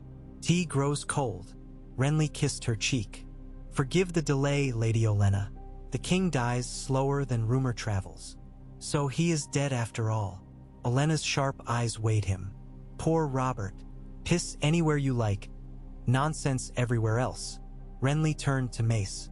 My brother Stannis will claim the crown. He brings no allies, no coin, no charm. If he rules, the Reach will run dry to feed his wars. His followers burn the Seven. Mace spread hands. And you, my lord? I bring summer. Renly swept arm across double rows of wagons packed with grain. Feed the realm, open trade, spare your daughter's dark flames. My queen will wear roses. Queen, Olenna quirked brow. Have you proposed to one yet? Renly's gaze touched Loras, and a flush rose. A political match may be arranged. Marjorie holds grace enough for 2 kingdoms. I would cherish her. Mace beamed. Olenna sniffed. A wife likes to be more than decoration, boy. Marjorie will be sister to the realm, Renly said. And you, Lady Olenna, architect of peace. The Queen of Thorns smiled crookedly. Flattery prunes my temper. She turned to Mace. Well, prune yours too, dear. We march. Thus the rose entwined the stag beneath soft southern sun. Before evening ended, ravens bore missives to every reach bannerman. Renly crowned upon Robert's death, great September to anoint within a fortnight. The war of brothers grew a tangle of blossoms and briars. At Dragonstone's leeward bay, gulls circled the stone drum tower. Davos stood upon the battlements, watching 2 sailboats tack into harbor, Stark banners borne on cautious wind. He thanked the mother for Ned Stark's restraint. If peace could form, perhaps less blood need soak the shores. Behind him Melisandre appeared, robes whispering. Peace is a candle in a tempest. Flickers, it fails. I pray it does not, Davos replied.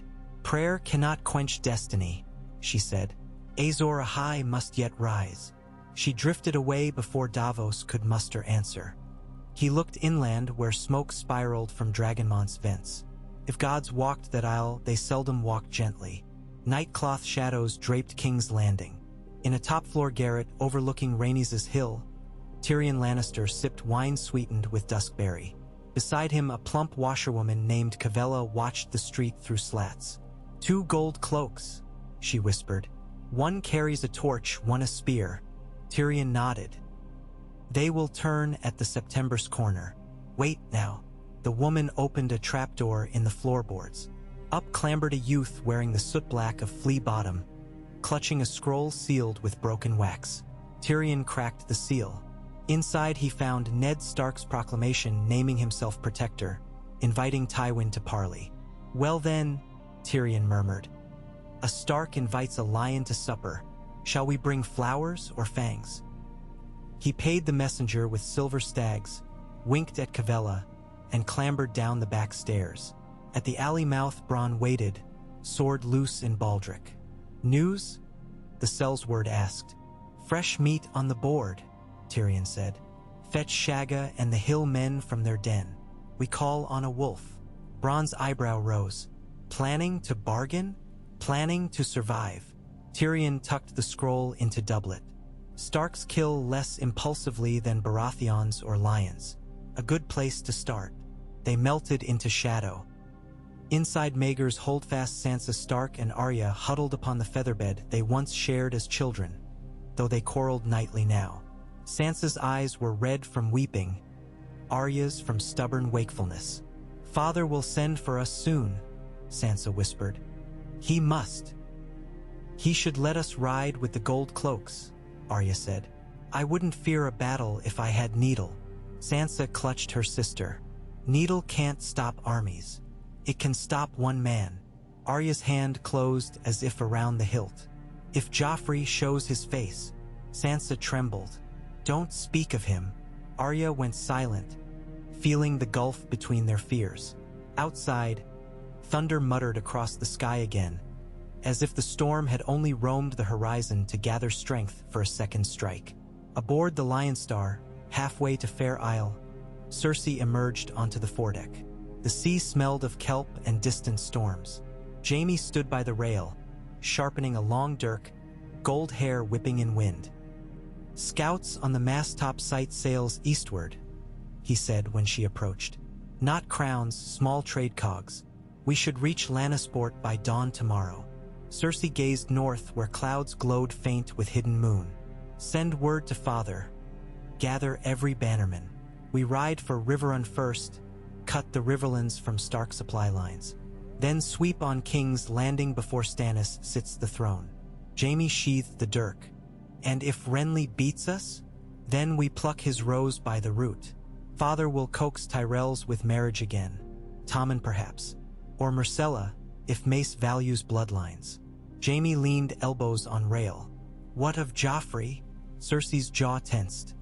He is heir in my heart, but until the realm forgets Robert's lies, he cannot sit the throne. Better for him to grow into Lion's Mane at Lannisport. And you, I will sit upon the Iron Throne myself, she said, voice so soft it merged with wind. A queen regnant, crowned by the faith in gold and crimson. A lioness does not need a stag.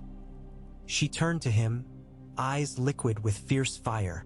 You will command my Queen's Guard, brother. Jaime's lips curved. Always, They watched whitecaps churn beneath the prow, each imagining crowns wrought of future flame. Back in King's Landing's rat-snared underbelly, skittering footsteps echoed through pitch-black tunnels. Qyburn led Ser Sandok by lantern glow. They turned down a passage slick with seepage until they reached a grating of rusted bar. Qyburn produced a ring of keys stolen from the dungeon's chief jailer, bought for promises of arcane knowledge and a glimpse at gold rumored behind the maester's mantle. "This is the chamber," Qyburn announced. "The bastard lies inside." Sandok wiped sweat from brow. "He is only a boy.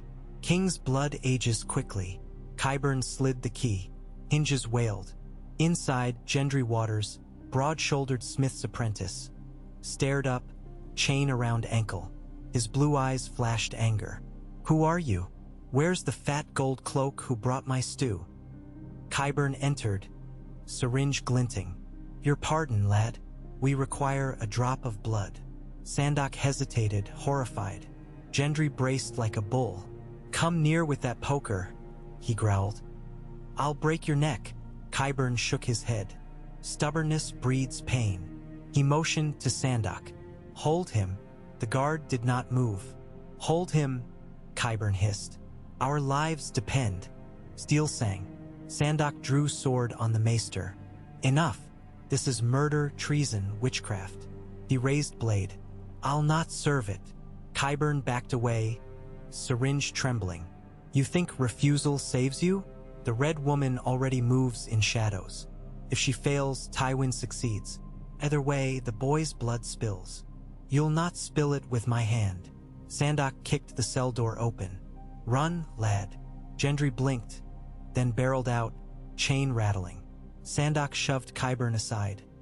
Followed. Qyburn lunged, but steel flicked his ear. Blood spat. The maester cursed as torch sputtered in puddle and went out. Darkness swallowed them. Just before midnight, Ned Stark stood again in the Godswood, cloak sodden anew with drizzle. Wind hissed through leaves, the heart tree's pale face glimmera. Défunt. He knelt, laid ice at its roots. "I am outnumbered," he whispered. "I have honor and a dying king's will and little else. Guide me."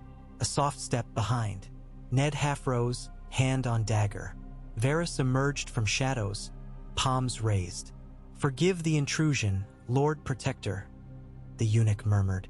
"The trees keep silent counsel, but secrets echo loud in stone walls.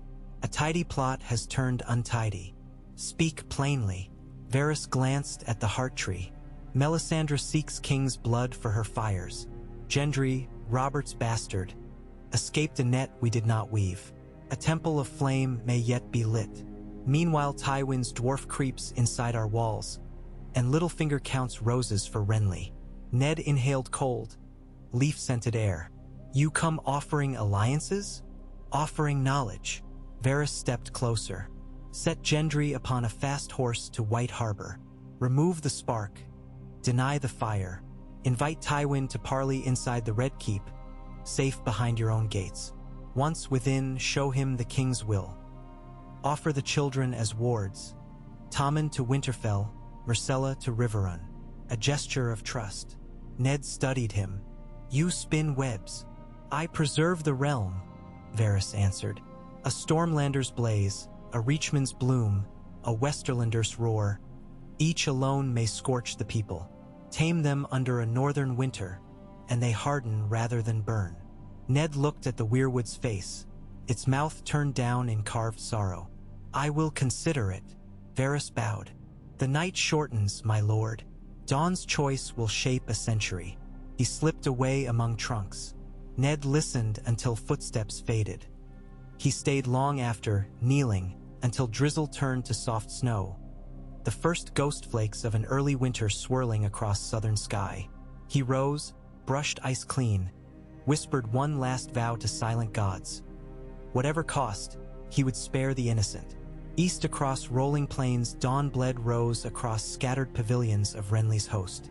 In the command tent, Olenna Tyrell poured spiced wine. Loras laced Renly's green and gold surcoat, deft fingers tying stag antler clasps. A messenger entered breathless. "Lady Olenna, sire, Storm's End banners approach with parley riders. They bear Stark's sigil alongside. Renly's brow furrowed. Stark? Here. Olenna tasted wine. The wolf Lopez where blood pools. Invite them. Hospitality first, then fangs. Renly nodded, though unease flared. The game changed with every raven. He told himself roses still bloomed brightest, but winter's breath he sensed blew closer. Back in King's Landing, Sandok and Gendry burst from a drain into the Blackwater's brackish shallows. Moon overcast glimmered faint. Sandok hacked Gendry's chain with sword pommel until the shackle parted. Swim to the far bank, he said. Follow the road south until you find a village called Wendwater. Ask for Mother Brea. Tell her Sandok sent you. Gendry looked at him, eyes wide. You'll hang. Not if I die first. Sandok pushed him. Go. Gendry plunged into cold water, stroke strong. Sandok watched until the boy vanished into reeds. Only then did he sheath sword and wade toward the city's Fisher Pier, heart thunderous with doom and strange relief. Far above, in Maegor's Holdfast, a raven flapped onto Ned Stark's window ledge, scroll tied to leg. He unrolled it, eyes scanning Olenna's seal at the bottom. Renly invites Great Council at Bitterbridge, it read. Reach will guarantee safe passage. Ned's heart beat once, hard, like hammer on anvil. Dawn cast gray bars across the chamber. He turned toward the hallway, summoning guards. Wake the council, he commanded. We ride to Bitterbridge. A new chapter creaked open, blood-stained pages yet blank, quills poised by lords both hungry and fearful. And beyond towers and tides, winter's first flakes whispered over the south, warning, perhaps, that men who fought for crowns might soon hunger simply for bread, and fires lit for gods might gutter before the gods of snow. Rain pursued Lord Eddard Stark and his escort south from King's Landing, a soft but relentless curtain needling through fur cloaks and dripping from helm rims. Dawn found them on the Rose Road, hoofs slapping mud the color of bruises, wheels of the baggage wagon groaning at every rut. Hallis Malin Road Point, 40 guards behind, gold cloaks loaned by Bywater in front, Stark men behind with gray direwolf pennons tied for haste rather than pageantry. Somewhere ahead, Renly Baratheon's sprawling host waited near Bitterbridge. Somewhere behind, the Red Keep tried not to crumble while ravens clawed at its name. The riverlands unfolded in sodden tapestry. Orchards bowed under fruit too damp to harvest, barley fields plastered flat, hamlets shuddered like scared animals. At a crossroads, tavern smoke curled from the chimney, but the sign, an overturned tankard painted white, hung askew, doors bolted. War, Ned thought, traveled faster than letters. Mid-morning they halted at the Tumblestone Ford to water horses.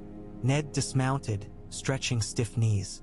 As he cupped river water to his face, a rider detached from Treeline. A tall man on a rangy chestnut, waving a scrap of white cloth. The gold cloaks raised bows, but Ned signaled hold. The rider approached at walk, hood dripping. My Lord Stark, he called, reining in. A letter from Lord Tywin Lannister, by way of his son. Ned wiped water from his beard. From Ser Jaime? From Lord Tyrion, my lord. He requests safe meeting. Hallis scowled. Invitation to an ambush, more like. Ned accepted the cylinder nonetheless, broke the wax. A tiny lion rampant. Inside, Tyrion's cramped script sprawled. Lord Protector, a city sits on tinder. Let us speak before some oaf strikes flint. I come with small retinue under banner white.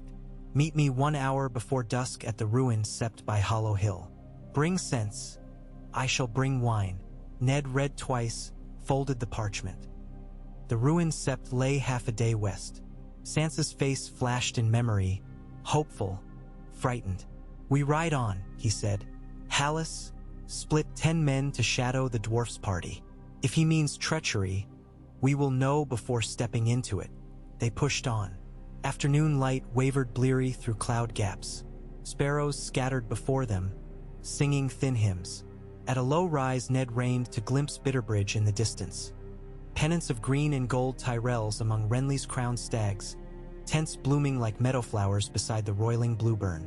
Fires smoked purple, Supply wagons queued beyond a hastily palisaded perimeter.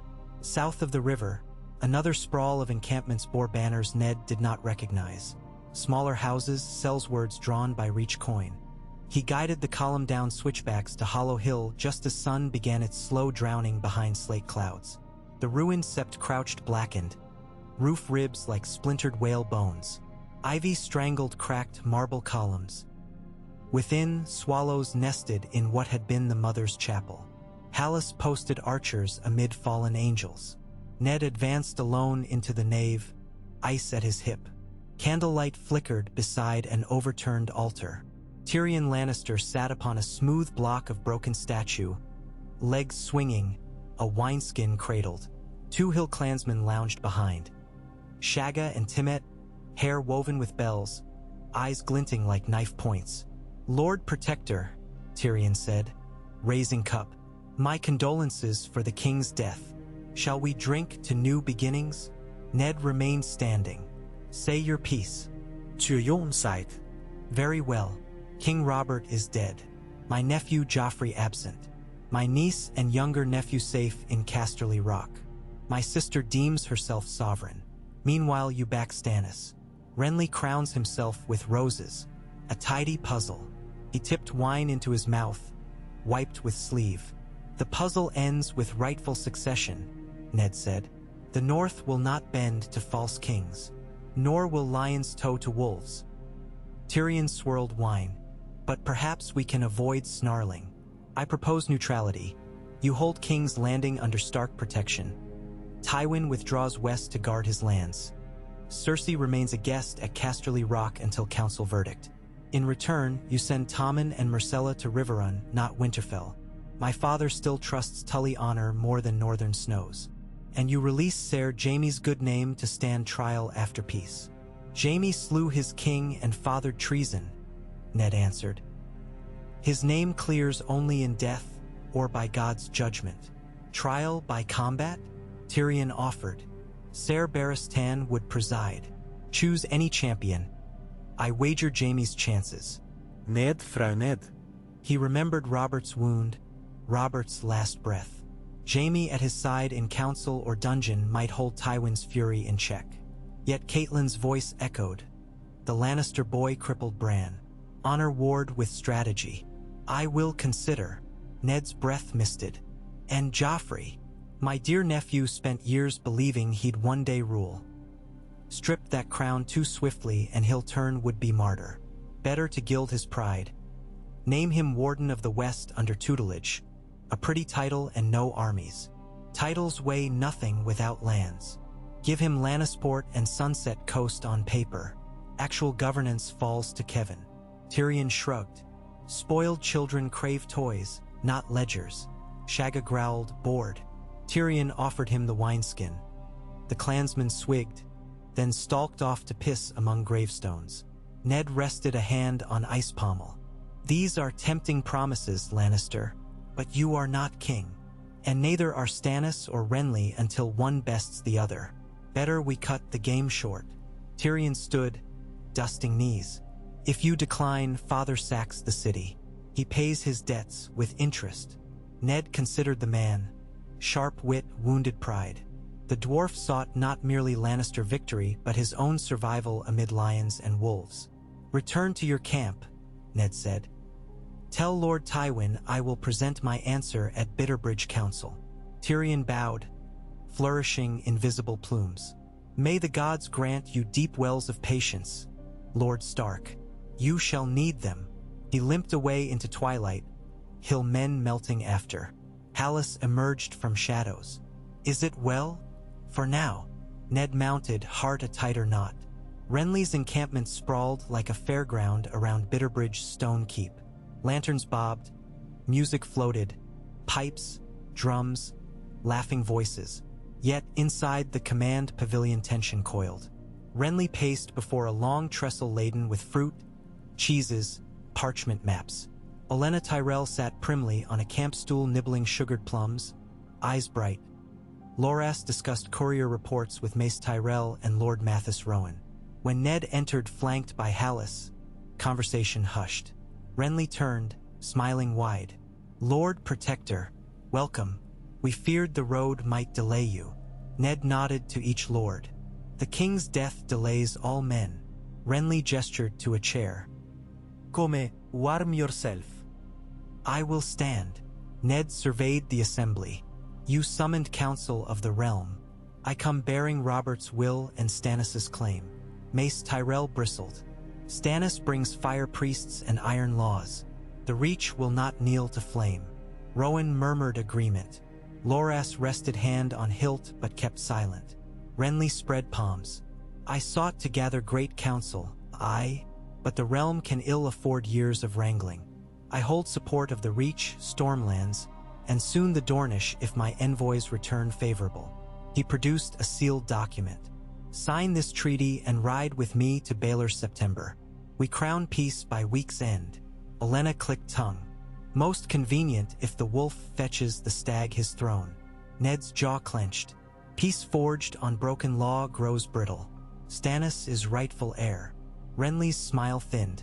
You place faith in a brother who would burn your gods. Faith in law, Lord. Ned unfolded Robert's decree, laying it on the table.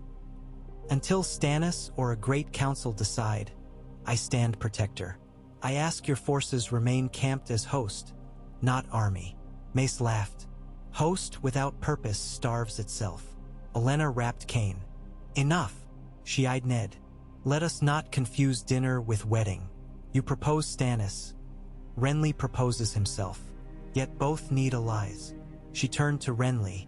What offer to the north? Renly inhaled. Winterfell shall stand independent beneath my crown. The north may keep its old gods, its own laws, free trade in timber and furs, tariffs waived for 5 years. I will name Robb Stark Warden of the North and promise one of my future children betrothed to a Stark heir. Ned raised brow. Fine words. And Stannis offers.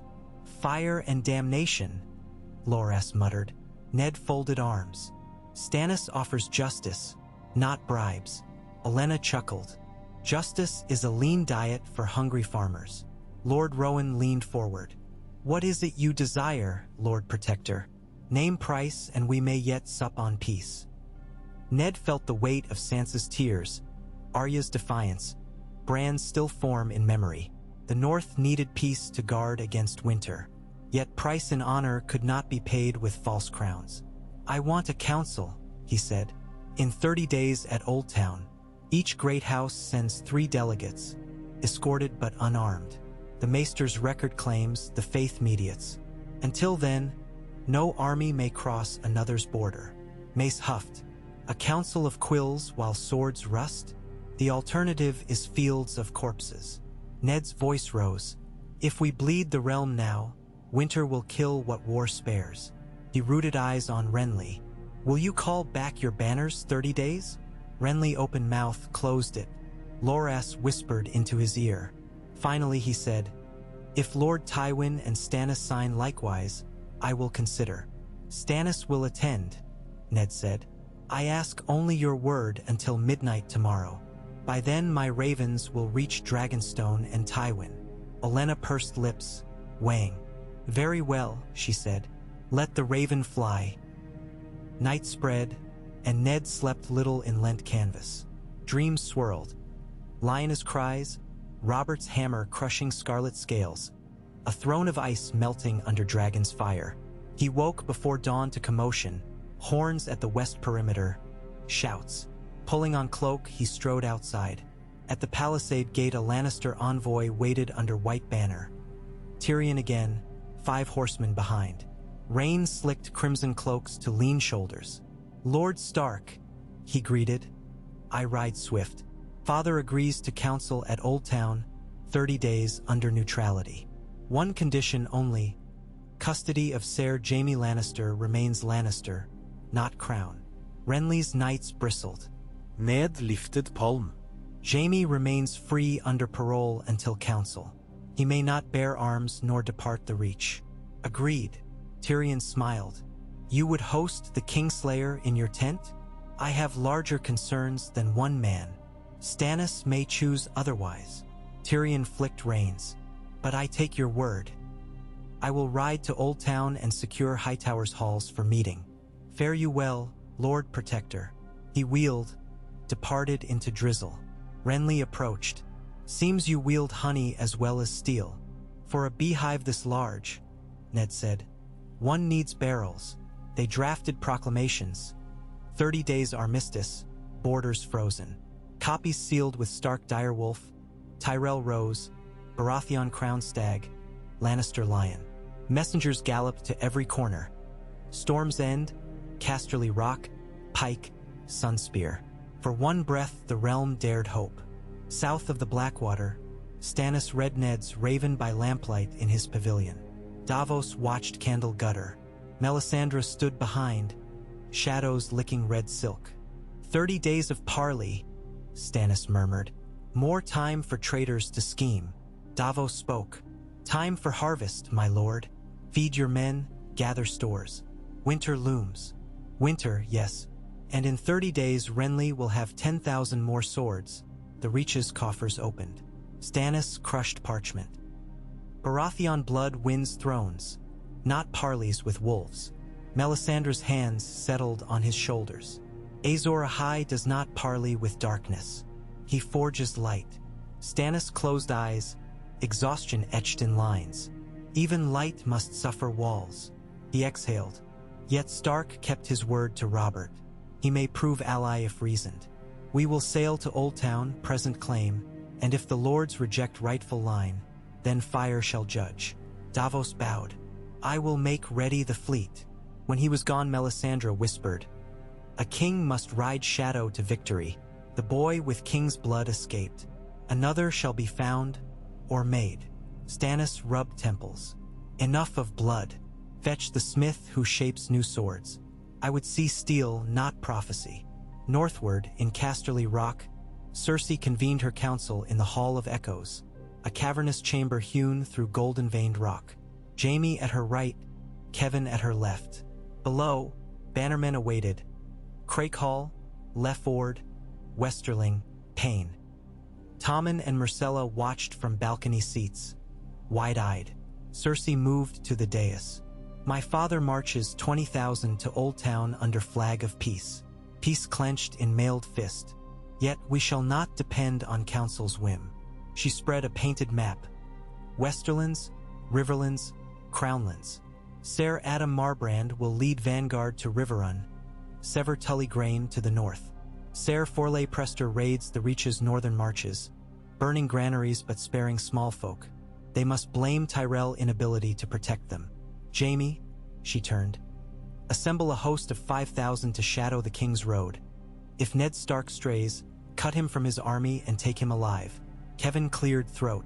Sister, the Oldtown Council. We'll stall, she snapped. While they debate, we conquer. Jaime rested hand on the gilded pommel of his sword.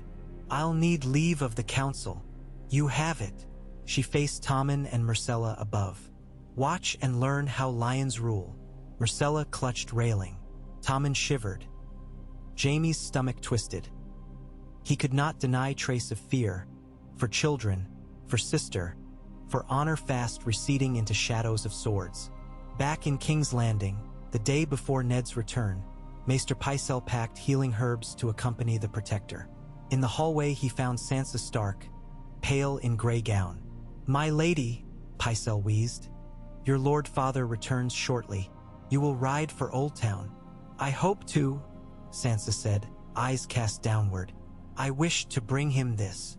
She showed a folded parchment, a song she'd penned for Robert's funeral. But I fear he has greater worries. All men crave song in sorrow, Pycelle said kindly. Give it in your own time. He shuffled off. Sansa lingered by arched window. Below, gold cloaks drilled. Wagons loaded bread. Across the courtyard Arya practiced with broomstick against Syrio Farrell, the Braavosi dancing master Ned had hired in quieter days. Dust puffed from boards as they sparred. Sansa bit lip. Arya always found space for play while thunder gathered. At dusk Varys visited to escort them to hall for evening meal. His lordship arrives tomorrow, he assured. The council will travel soon after. Plenty of time to choose your gowns. Sansa's heart fluttered. Arya rolled eyes. Yet Varys' smile felt off balance, like a dancer missing a beat. Later that night, rats scurried in stonework while Sansa wrote new lines under candle glow. Crowns may shatter, iron rust, yet gentle hearts outlive the dust. She did not know whether hearts truly could. East of Bitterbridge, Ned's column returned at trot, parchment satchels banging. At midday they met Gendry stumbling along ditchside, bruised, barefoot. Hallis raised lance uncertain, but Gendry hailed, "I'm to find Mother Breya at Windwater." Ned dismounted. Recognition flared, Robert's eyes in that face. "Who freed you?" Ned asked. "A guard," the boy said. "Said red which wanted my blood." Ned's guts tightened. He ordered a cloak and bread. "Ride with us. I will see you safe to the north." Gendry shook head. "Warwick arms need his smith. I am no lord." "You are Robert's son," Ned said softly. "The realm may need the truth." The boy's jaw tightened. "If truth gets me bled like a pig, I'll keep my hammer and lies." Ned laid hand on his shoulder. "Come to Oldtown then. No harm reaches under my banners." Reluctantly, Gendry mounted a spare horse. Hallis rode close. Thunderheads brewed. 3 days later, Oldtown's beacon spire pierced sea haze, its glass candles dim in dawn. The high tower had not lit their great flame since the defiance of Duskendale. Now, for council, torches kindled at every tier, a lighthouse for lords. Within the starry September delegates gathered. Stark gray, Tyrell green, Tully blue, Martell orange, Baratheon black, Lannister red. All held at arms by knights of the faith. Grand Maester Ebrose presided beside High Septon Luther IV, whose soft jowls trembled at first clamor of heralds. Stannis arrived by galley, yellow Leonid banners of Valerion escorting. Renly by road, dazzling lines of roses. Tywin last, crimson tide edging the Honeywine north bank, though his household knights alone entered city. His army encamped leagues away by order of neutrality. Ned, cloaked in wolf gray, stood among them, parchment safe in satchel. 30 days had not yet passed, but storms moved swifter than ravens. The council chambers echoed with tense pleasantries. That night, in a lesser solar of the High Tower, Ned met secretly with Lord Hoster Tully's envoys. Catelyn's uncle Brynden, the Blackfish, wearing mail polished like river rock. "Riverrun holds, but Lannister outriders raid," Brynden reported. "Edmure begs your return. Robb grows restless." Ned's face creased. "I will send him war if peace fails." Brynden nodded. "While you speak here, Jaime rides King's Road with Host. Scouts place him near Harrenhal. Then time thins." Ned rubbed temples. "Tell Edmure, hold fast, yield no banner. We own the law." Brynden clasped forearm. "May law swing heavier than swords." Council opened under ribbed vault of the starry September marble benches arrayed by region faced a dais where High Septon and Grand Maester sat flanked by silent sisters. Choirs sang the hymn of binding, voices rising to stained glass. The seven depicted in bright shards, but cracks ran where time had settled. When song ended, High Septon lifted hands. "Let claims be heard." Stannis Baratheon strode forward, black and gold cloak, sword Lightbringer at side though unsheathed. "I, Stannis of House Baratheon, first of my name, claim the Iron Throne by right of birth as eldest surviving son of Steffon Baratheon and rightful heir of Robert Baratheon, of blessed memory. I charge Cersei Lannister with adultery and treason. Let any deny me." He unrolled parchment. Lineage, signatures of lords sworn. Murmurs rippled. Renly advanced, emerald velvet shimmering. "I, Renly Baratheon, claim the throne by right of acclamation. Lords of Stormlands, reach Dornish marches naming me protector of the realm." He laid a scroll lined with dozens of seals. Tarly, Karen, Tyrell, others. "I bring grain, peace, and love of the people." Lords murmured louder. Tywin Lannister stepped forward then. Tall, severe, no crown. "I deliver no claim," he said, voice carrying. "My daughter Cersei has renounced vain titles in favor of stability." She offers regency for her son Joffrey until council decides. The Westerlands pledge coin to whichever sovereign ensures safety of heirs. Whispers broke to shouts, bribes, threats. Ned moved last, placing Robert's sealed will upon a velvet cushion. By word of the late king, Stannis Baratheon is heir. The North recognizes his claim if this council upholds law. Should any choose otherwise, the North may stand alone. Gasps. Some admiration. High Septon called for recess.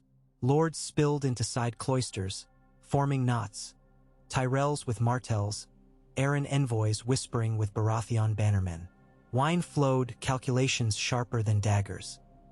Outside, wind off the sea carried flurries of white. First snows of early winter swirling over Oldtown's walls. Small folk gaped. Few alive had seen snow this far south. Children caught flakes on tongues. Sailors muttered omens. Inside Hightower, Hall's tension thickened as cold. At sunset, Grand Maester Ambrose approached Ned with parchment heavy in seal wax. Cersei's written agreement to hold River unpeaceful if wards accepted.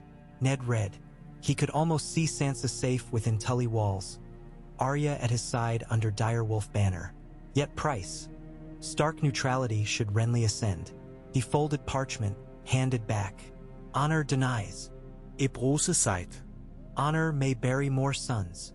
Then bury them with swords in hand, Ned said, voice steel. That night Ned prayed beneath the Hightower's ravenry. No heart tree here, only sky swirling white above beacon flame.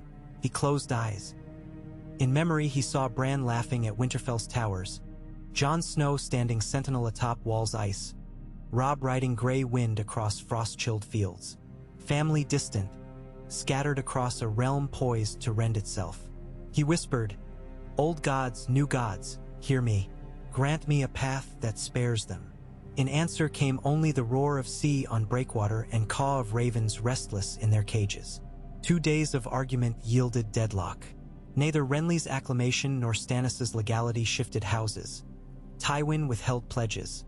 Dornish envoys demanded redress for Elaya's murder before naming king. In private corners Mira of House Reed shared tall cups with Baratheon knights. Great John Umber arm-wrestled a Reach bannerman. Rumors of plague and stepstones reached the city. Whispers of Targaryen pretender across the narrow sea. Fragrances of fear and ambition mingled. On the third dawn, bells tolled frantic. Smoke plumed above the western camp. Ned dashed to balcony, tents aflame, banners falling. Lannister horsemen wheeled, trampling Tyrell lines. Steel clanged, horns blared. Someone had struck sabotage. Ned raced downstairs. In courtyard Stannis's guards armed. Renly mounted, sword drawn. Tywin nowhere. His knights streamed over burning wagons, slashing moorings of the Hightower's drawbridge. One blue horn fashioned as lion's head. "They mean to seize Beacon," Hallis shouted. Ned Belloved, rallying Starkmen. Smoke choked, archers loosed. In confusion, a flaming arrow arced, landing on tar-soaked rope rigging of the great beacon. Oil flared. The lighthouse's glass panes glowed red. If the beacon collapsed, half Oldtown would burn. Ned shoved through melee, cutting path. At steps he found Tyrion, helmet askew, shouting at Lannister captain to cease. "This was not the plan," he cried. Ned seized Dwarf's collar. "Call them off." Tyrion shoved back. "I hold no strings." Flames climbed tower. Bells hammered the air. High Septon fled sanctuary. In the chaos, Gendry, harnessed as squire, dragged barrels of water with other small folk, dousing base of tower. A burning spar crashed, blocking stair. Ned and Tyrion hauled it aside, coughing smoke. Above, silhouette appeared, Shagga the hillman, swinging axe to hack burning log braces. They stumbled higher, heat blistering.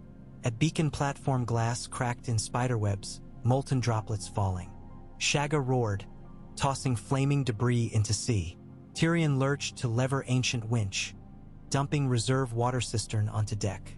Steam exploded, quenching half the blaze. Ned ordered Stark men to bucket brigade. Below, battle subsided. Tyrell knights regained ground. Lannister horses withdrew across bridge. Timet's mountain men covering retreat with fire arrows. Jaime nowhere, perhaps leading raid on river.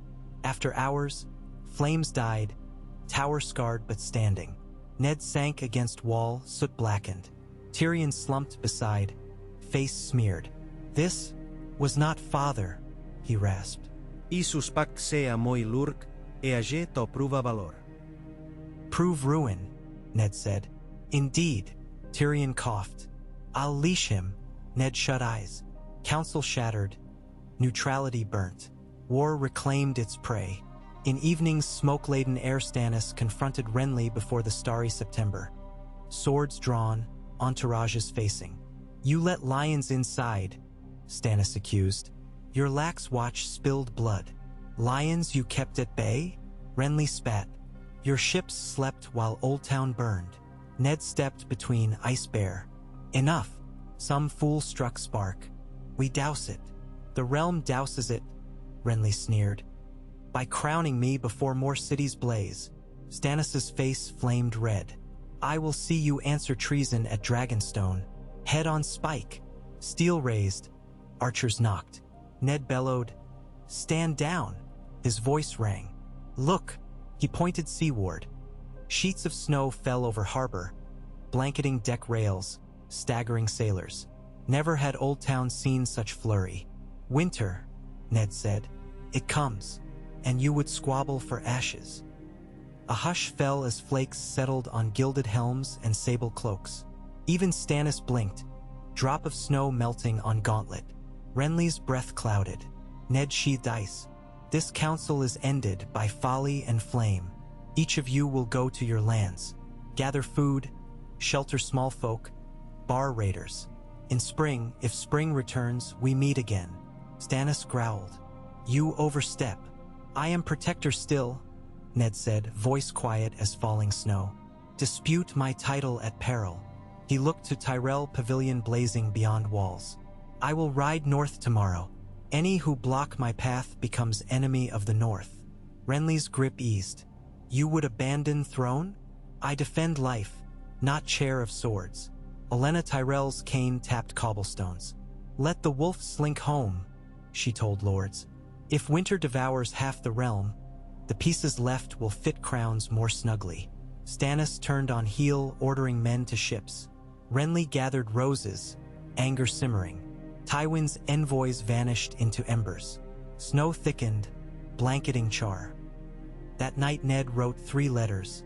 To Robb, march no host south. Guard the neck, harvest all stores. To Catelyn at Riverrun, prepare refuge for Riverlanders. Trust Brynden. To Jon at the wall, winter comes. The realm fracturing. Stand ready beyond ice. Send ravens should dead walk. He sealed each with dire wolf. Before dawn, he found Gendry hammering bent buckles at Blacksmith's forge in West Quarter. Come north, Ned urged again. Forge for Winterfell. Gendry wiped sweat. North kills men of southern blood. The north welcomes skill. Ned held out pouch of silver. Freedom for your future. Gendry hefted hammer, looked at stars paling above. I will ride, he said at last. But on my terms. Agreed. They left Oldtown under veil of snow. Stark men, Gendry, Maester Abrose volunteering to study blight of early winter. Tyrion watched from high tower balcony, offering half salute. Ned returned it, unlikely allies forged in flame. Southward, Stannis' fleet beat against gnawing winds toward Dragonstone. Melisandre watching snowflakes hiss on deck flames. The Lord of Light wanes, she murmured. Shadow grows. We must burn brighter. Eastward, Renly's host trudged through whitening fields, roses wilting. Yet the Tyrell grain carts rolled heavy, lifeline for southern holdfasts. Olenna measured each sack. War might wait for spring, but hunger would not. West, Jaime's raiders reached Harrenhal ruins, smoke of Tyrell stores behind them. Ravens from Cersei ordered strike at Riverrun. Riverlords braced, Blackfish rallying. In King's Landing, Sansa and Arya boarded Rivercog for White Harbor, under Varys' discreet arrangement and Ned's command. Gold cloaks guided them down moonlit docks. Sansa clutched her song. Arya fingered the hidden needle Sirio had returned. Above, the red keep soared dark against falling snowflakes that melted on its red stone like tears. Maegor's ghosts whispered as the sisters sailed into Black River mouth, two small lights bobbing toward fate. Weeks later, Ned's party crossed the neck amid snowdrifts taller than horses, the earliest white wolves had seen in living memory. At Moat Cailin, a raven awaited, Bran sitting horse again with leg braces, Robb raising levies to patrol hills, Theon Greyjoy restless. Ned smiled despite weariness. Family awaited, battle's future. Atop the wall, Jon Snow watched Aurora flicker, bands of green dancing above bleak sky. Ghost whined.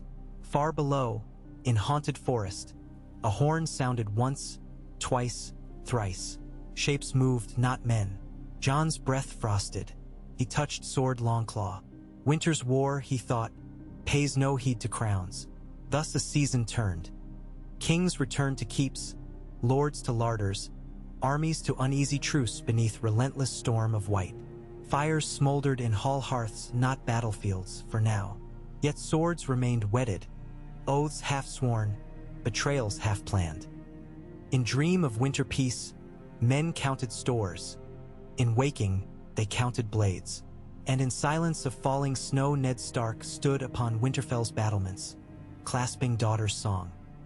He read by lantern glow while wolves howled beyond walls. Courage outlives crowns of gold. Warmth defies the endless cold. When storms grow vast and hearts grow numb, remember spring will one day come. He folded parchment, tucked it near heart. Beyond ramparts, snowflakes swirled under pale moon, each unique, each fleeting. Somewhere far south, roses slept under frost, lions paced stone halls, stags pawed frozen ground. But in frost-quiet night, Ned Stark found fragile ember of hope. Hope that war might wait for spring's thaw, and children live to see it. Outside, white flakes drifted onto ice's broad blade, melting into beads that traced the runes of steel, as if even Valyrian letters wept for peace deserved but seldom won. The wind that keened over Winterfell's battlements had changed its voice. No longer the restless autumn moan that slipped through arrow slits and stirred banners only to die again in scattered sighs. It was now a deeper, older sound, like an iron saw biting bone. It rang across the first keep, echoed in the inner yard, rattled the shutters of the rookery, and spilled down into the godswood where ancient leaves, still clinging in defiance of the season, scraped one another like dry scales. Ned Stark felt the note of it in his ribs each dawn, winter setting its claim.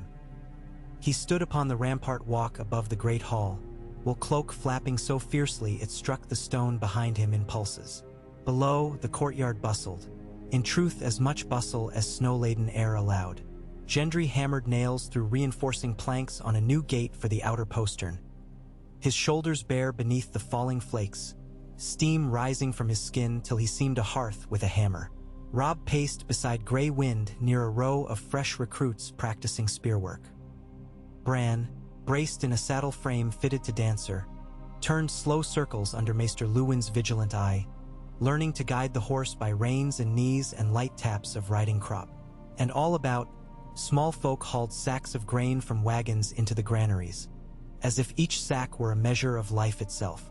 Snow had come earlier than any could recall, blanketing the neck, whitening the barrows of the bar Rolands, sealing the King's Road beneath drifts that swallowed men whole. Ravens told of caravans stranded south of Moat Cailin, of Sellswords frozen in their tents beneath the ruins of Harrenhal.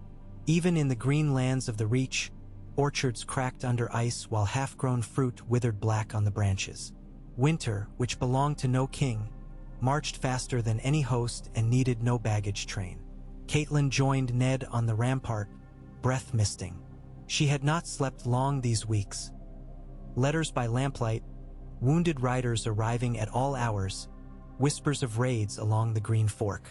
Yet her back remained straight beneath her mantle of gray fox fur. Another grain wagon arrived from Deepwood Motte, she reported. Lady Glover emptied half her harvest for us. Meege Glover's heart is as large as her sword, Ned said. Send her my thanks, and 10 smiths to reinforce her palisades. Iron is worth grain now.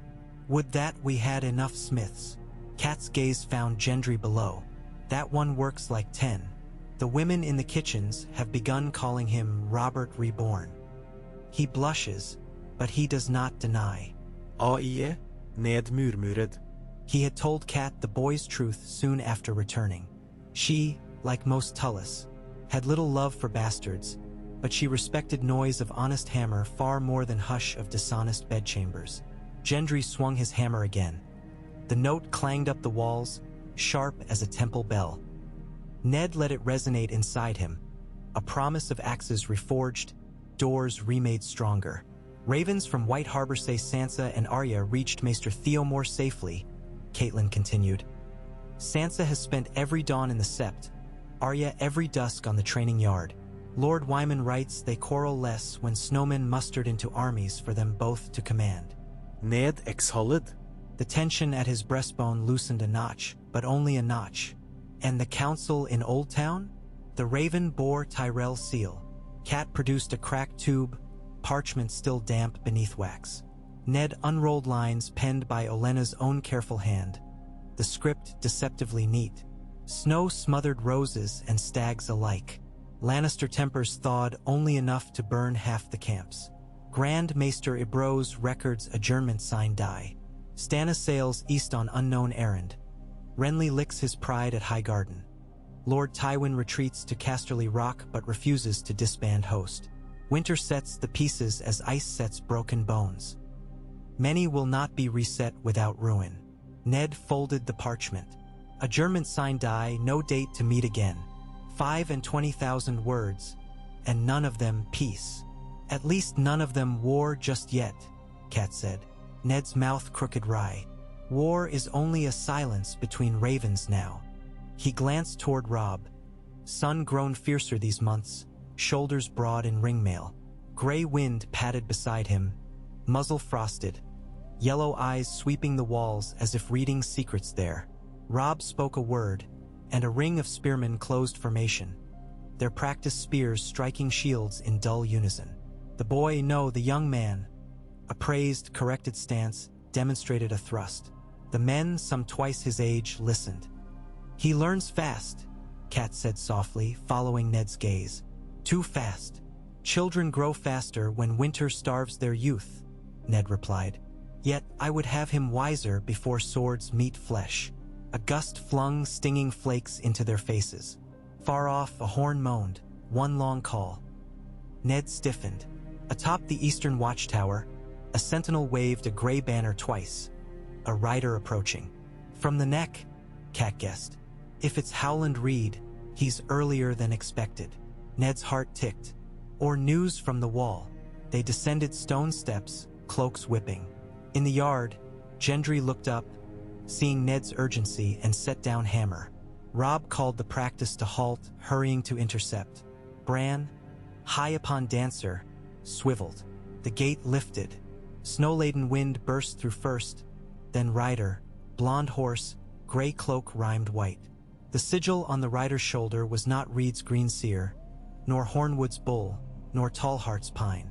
It was a black crow upon field of frost. The night's watch. Robb's breath left him in a plume. Jon, he whispered. But Ned already knew it could not be Jon. Jon would not desert his post lightly. The rider slumped sideways, caught by two guards. Ned crossed the yard. The man's hood fell back, revealing a lean face waxed with cold, lips blue. He tried to speak. Icicles cracked from his mustache. Water, Maester Luwin shouted, rushing. Catelyn pressed a waterskin to the man's lips while Gendry fetched a blanket. After a swallow, the ranger rasped. Name, Tywin message from Lord Commander urgent. Ned knelt. I am Eddard Stark. Speak. Tywin's eyes widened. Lord, snow, dead men rising, new king, beyond the wall. Not the one you fear. He coughed up ice. Aye. T wears antlers of ice. The yard hushed. Even gray wind quieted. Antlers, Bran echoed from saddle. Tywin nodded, tears freezing. Pale heart of frozen bone. Leads the white south. We cannot hold message lost at Frostfangs. I rode south, 8 days, no rest. Warn the realm. Luwin guided the ranger into the hall. Ned watched them disappear. Beneath his feet, the stones felt suddenly thin, as if Winterfell stood on lake ice ready to shatter. That night, the great hall brimmed with heat and hush in equal measure. Torches flared along pillars. Hounds lay nose to tail by trestle, whimpering at each crack of sap. The small folk gathered in rafters, listening. Tywin sat propped with blankets near the dais, cheeks flush now, though his right hand shook still. Ned at the high seat bid him repeat it before all, so none might call tale a fevered dream. An antlered wight, Tywin said. Bone crown, arms like spears of frozen sap. Eyes blue sunfire. He sipped mulled wine. Led a host at the Bridge of Skulls, slaying giants and raiding wildling camps. Lord Commander sent 6 to learn more. Only I returned. Robb's knuckles whitened around goblet. Could it be trickery? Wildlings painting bones. Tywin shook head. No paint in black frost. I saw dead giants rise after it passed. Skin peeled, blood frozen into ruby shards. A whisper rippled among the hall. Meage Mormont pounded fist on table. The long night returns. Then we must return its greeting with steel and fire. Send me north. The sea's ice thick, Galbart Glover argued. Ships would founder. Then we march the King's Road, Lady Hornwood proposed. We cannot wait for snows to bury us. Catelyn exchanged a look with Ned.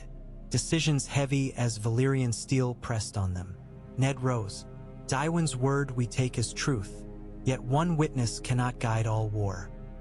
We will send ravens to Castle Black, to Dragonstone, Sunspear, Casterly Rock, even to High Garden if the snows have not swallowed the green roads. He drew breath. And we ready ourselves. He ordered smithies to double shifts forging dragonglass arrowheads from ancient obsidian stores beneath crypts. Grim gift from a trading Valyrian long lost. Gendry studied shards, exploring grain, complaining glass did not behave like iron, but swore to learn. Robb told the kennelmaster to gather resin and turpentine for firepots. Bran, still strapped into saddle, began drilling ravens under Luwin, teaching them new flight patterns. South to the Riverlands by day, returned by stars at night. Within a sun-night frost began to roof every hall. The gods would pond froze midnight black. Ned tested it with boot, remembered children skating, and felt old. Beyond the neck, wind scoured the hills overlooking the Green Fork. Jaime Lannister's raiding column huddled behind a shoulder of rock, horses restless.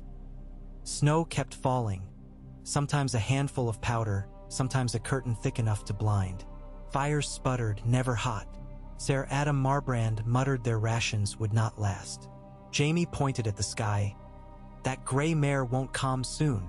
A courier from Casterly Rock reached them. Cheeks cracked. The council ended. Tywin commanded all banners home. Bring the young wolf to heel only if safe. Jaime cursed. Safe has fled these lands. Yet he obeyed.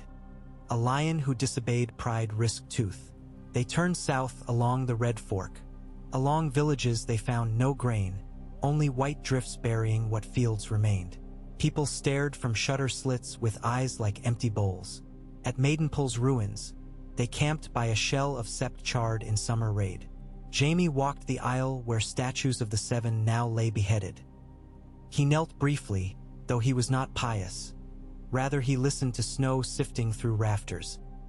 The sound reminded him of Cersei's soft laughter in the privy when she spoke of seizing Riverrun. He rose. Riverrun could wait. Winter would starve the Tullus anyway. Cersei's plan must bend. He turned to Adam. Send ravens, 1 to King's Landing, 1 to Pike. Tell Balon Greyjoy the north lies ripe beneath ice. Offer him gold if he raids Stark coasts. Less for us to fight come spring. Marbrand lifted brow. Your father? We'll disagree, then pretend it was his idea. Jaime smirked. By the time he hears, sails will already bleach the horizon. Far across Whale Road, the Iron Islands had already tasted blood of winter. Balon Greyjoy sat on Saltcliff throne, nursing fire-warmed rum, map upon knees. Snow never clung long to Pike's wet cliffs. but this year frost rhymed the rope bridges. His daughter Asha brought word of empty granaries on the Greenlands. Her eyes sparkled with raiders' hunger. "We take Deepwood Mott first," she urged. "The women of Bear Isle will row to aid Starks, leaving the Mott weak." Alon's mailed fingers traced coastline on the map. Stark stand strong still, yet their hounds spread thin. "Asha, gather longships. The drowned god loves bold ventures." She grinned. A raven arrived then, Lannister seal. Alon cracked wax, red promise of gold and harbor rights in Lannisport. He snorted. Lannister gold weighs less than a kraken's promise. But he kept the parchment, another knife for negotiation. In Highgarden's golden halls warmed by brazier and laughter, Renly Baratheon drank mulled arbor red while Marjorie Tyrell rehearsed her court curtsy. Loras stood guard, but his attention drifted across Marjorie's smile to Renly's hand resting on pommel of new-forged blade. Olenna Tyrell entered on cane. "Roses bloom nicely under snow," she said dryly, "if you heat the soil with enough dung. But keep piling dung and you bury the blooms." She plucked Renly's cloak. "You must ride north before ice walls you in." "North to where?" Renly frowned. "The neck is ice, the King's Road a graveyard." "Then sail," Olenna snapped. "Oldtown's fiasco cost us allies. Show lords you do not melt at first flake." Marjorie touched Renly's arm. "My flowers of the Reach will believe once they see you ride in winter with no cloak but courage." Renly flushed. He had always believed in spectacle. Tourneys, bright armor, banners curling in wind. Winter offered no silk stage. Yet to lose heart before Stannis and Tywin would doom him. "Very well," he said. "We sail from Brightwater Keep, then march to Tarth, rally outlying stormlords. When spring breaks, we push for the Trident." Olenna's eyes softened, pleased. "Mind you marry the girl before then," she muttered, hobbling away. Marjorie and Loras exchanged a look, shared secret written in green eyes. Marjorie whispered, "We shall all wear crowns of frost before this is over." On Dragonstone, wind shrieked through narrow vents so like the throat of the volcano that birthed the isle. Stannis paced before a brazier, its coals glowering. Melisandre watched flames, murmuring in tongue older than New York Tsar. Sails from Lys had arrived bearing grain. Stannis paid in obsidian and promises of harbor once king. Sailors brought rumors of dragons across the sea, of a silver-haired queen hatching fire from eggs. Melisandre devoured these tales, claiming omens. Stannis waved them off. "I will forge my throne from steel, not stories." Yet that night he dreamed of a pale stag with ice antlers standing upon the wall, roaring silently as frost flame leapt from its mouth. It melted the ice, flooded the valleys until castles drowned. Stannis woke, sweat-soaked. He found Melisandre in the chamber of painted table, her hands red with blood from 3 leeches floating in brass bowl. "King's blood," she whispered, "takes many shapes. I burn these for 3 false kings. Renly's, Balon's, Joffrey's. Your path clears." Stannis said nothing. Outside, the sea hammered black cliffs like forging hammers of gods. Atop the wall, Jon Snow and Samwell Tarly kept watch beside the ancient winch cage, Ghost lying at their feet, tail curled. The wind had veered northeast, ice-hard. Nightfall shimmered with curtains of green light flickering like ghost fires across heavens. The aurora Ned had never seen but old Nan spoke of. Jon's heart hammered each time they rippled, remembering Tywin's warning of antlered white. "The old gods paint the sky perhaps to warn us," Sam said. "Or hearten us," Jon replied. "Remind us beauty lives even in cold." Ghost lifted head, ears pricking. Below, forest rustled in unnatural hush. Creak of branches under weight not snow.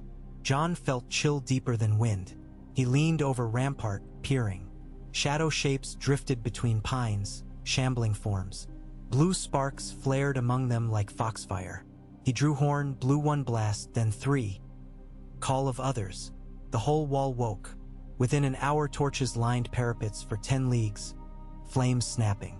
The whites, scores, maybe hundreds, pressed against the wall's base.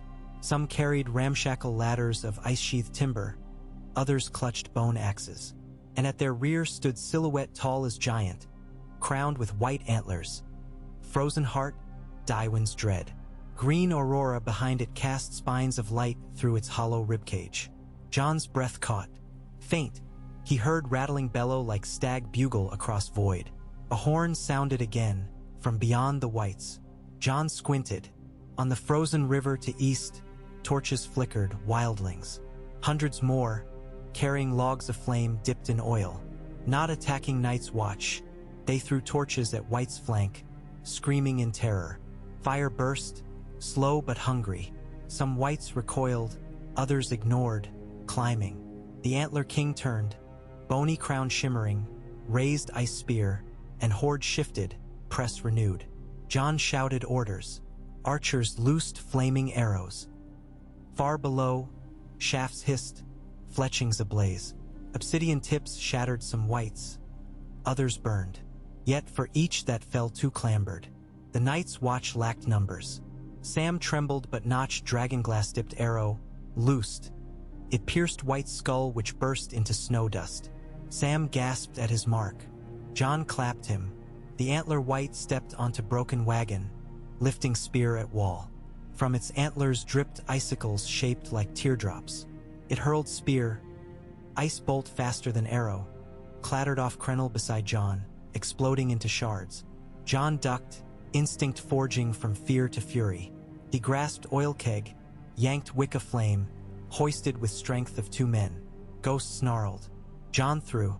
The keg arced, tumbling, lantern fire trailing. It smashed upon wagon's wheel.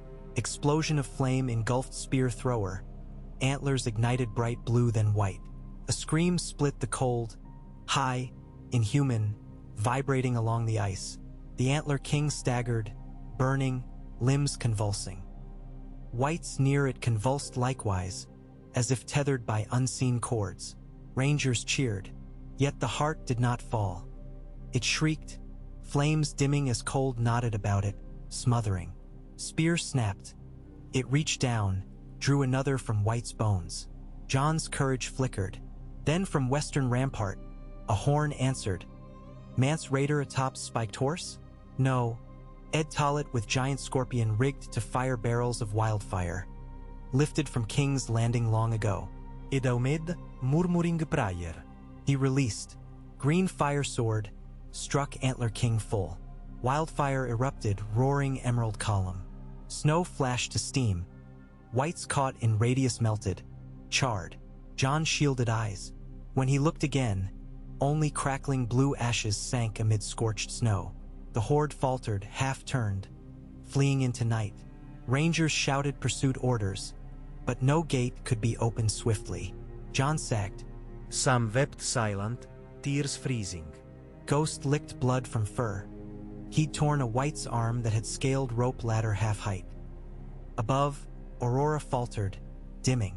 Jon thought it wept too. When ravens bearing account of that battle reached Winterfell, Ned called counsel. He read Maester Aemon's letter. Frostheart slain but not destroyed. Ice Crown reformed among others before dawn. Whites scattered but number growing. We require men, dragonglass, fire. Robb slammed fist on map. We ride north. No, Ned's voice held iron. Abandon Winterfell and the neck and the realm collapses.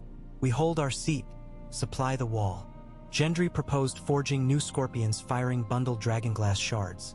Maester Luwin devised sending ravens to Sisterton for guano to farm saltpeter for black powder, rare alchemy. Bran designed braces for giant crossbows along the wall walk. Even Catelyn, once uneasy with warcraft, oversaw sewing of thousands of woolen cloaks for refugees streaming from barrows to Castle Hearth. News from south arrived in patchy sequence. Renly at Storm's End forging pact with Tarth. Stannis besieging Pirate Haven on stepstones to capture Selsail fleet. Tywin harrowing Riverlands but winter blunted raiding. Cersei's fleet massing at Fair Isle. Greyjoy sails sighted near Bear Isle.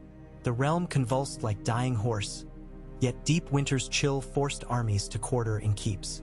War of Crowns became war of hunger, except beyond the wall, where hunger had no sway and cold no mercy. Night fell 1 month after Tywin's arrival. Ned stood alone in crypt under Winterfell. Torch flame glimmered on stone kings. Bran the Builder, old Ricard, Lyanna's effigy with flowers of stone at feet. He knelt before his sister, remembering promise to bring her children of spring once Robert's rebellion ended. He whispered, "I failed you in life. Grant me strength not to fail your world." Footsteps echoed. Gendry appeared at arch stair, holding small bundle. "Forgive, my lord. I fashioned something." He offered Ned a dagger, black obsidian blade, steel tang wrapped in boiled leather. Its edges rippled like frozen wave. "Dragon glass from your vault," Gendry said. "Works brittle, but edges sharper than honed razor. Might kill a shadow." Ned weighed dagger, surface catching torch glow in rainbow shards. "Beautiful," he murmured. "Deadly." Gendry hesitated. "Your sister. She would have liked flowers of glass." Ned looked at the boy, Robert's jawline there. "She would have liked your honesty," Ned said. He placed dagger before Lyanna's stone. "And your courage." Gendry nodded, turned to leave.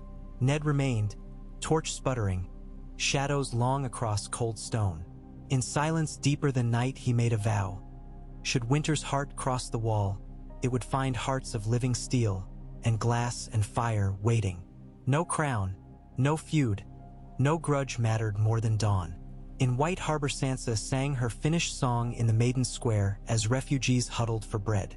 Voice clear over wind, her words carried, though chills may gnaw and night may swallow, though iron crowns may break and fall, one dawn shall flower, gold and hallowed, and spring return to warm us all. Children hugged each other. Men wiped eyes, none too ashamed. Even Arya, leaning on Needle, stopped sparring to listen, throat tight. Atop the city walls, Lord Manderley watched snow-wreathed sea. He muttered, "May the gods make it true, little songbird. May they make it true." Across winterlocked Westeros, songs and screams mingled, but under the snow blanket seeds of both ruin and hope waited. War paused, yet swords sharpened still. In Dragonstone's gloom, Melisandre smiled at flame-shaped shadow on wall, seeing what none else did. In Riverrun's halls, Brynden Tully counted arrow stock. In Lannisport, Cersei donned new crimson coat trimmed with white marten and declared herself queen of winter's dawn. And on the wall, Jon Snow walked frost rampart while Ghost trotted before. In his palm lay fragment of ice spear thrower, edges melting slowly in faint lantern heat. He wondered if hearts of men could melt such ice as well. Above, green lights flickered once more, painting snow emerald. Jon raised gaze. "Father," he whispered to distant north wind, thinking of Ned. "I will not fail." Wind answered with long sigh, half sorrow, half promise. And the aurora arched brighter, as if the sky itself had unsheathed a sword of light in reply.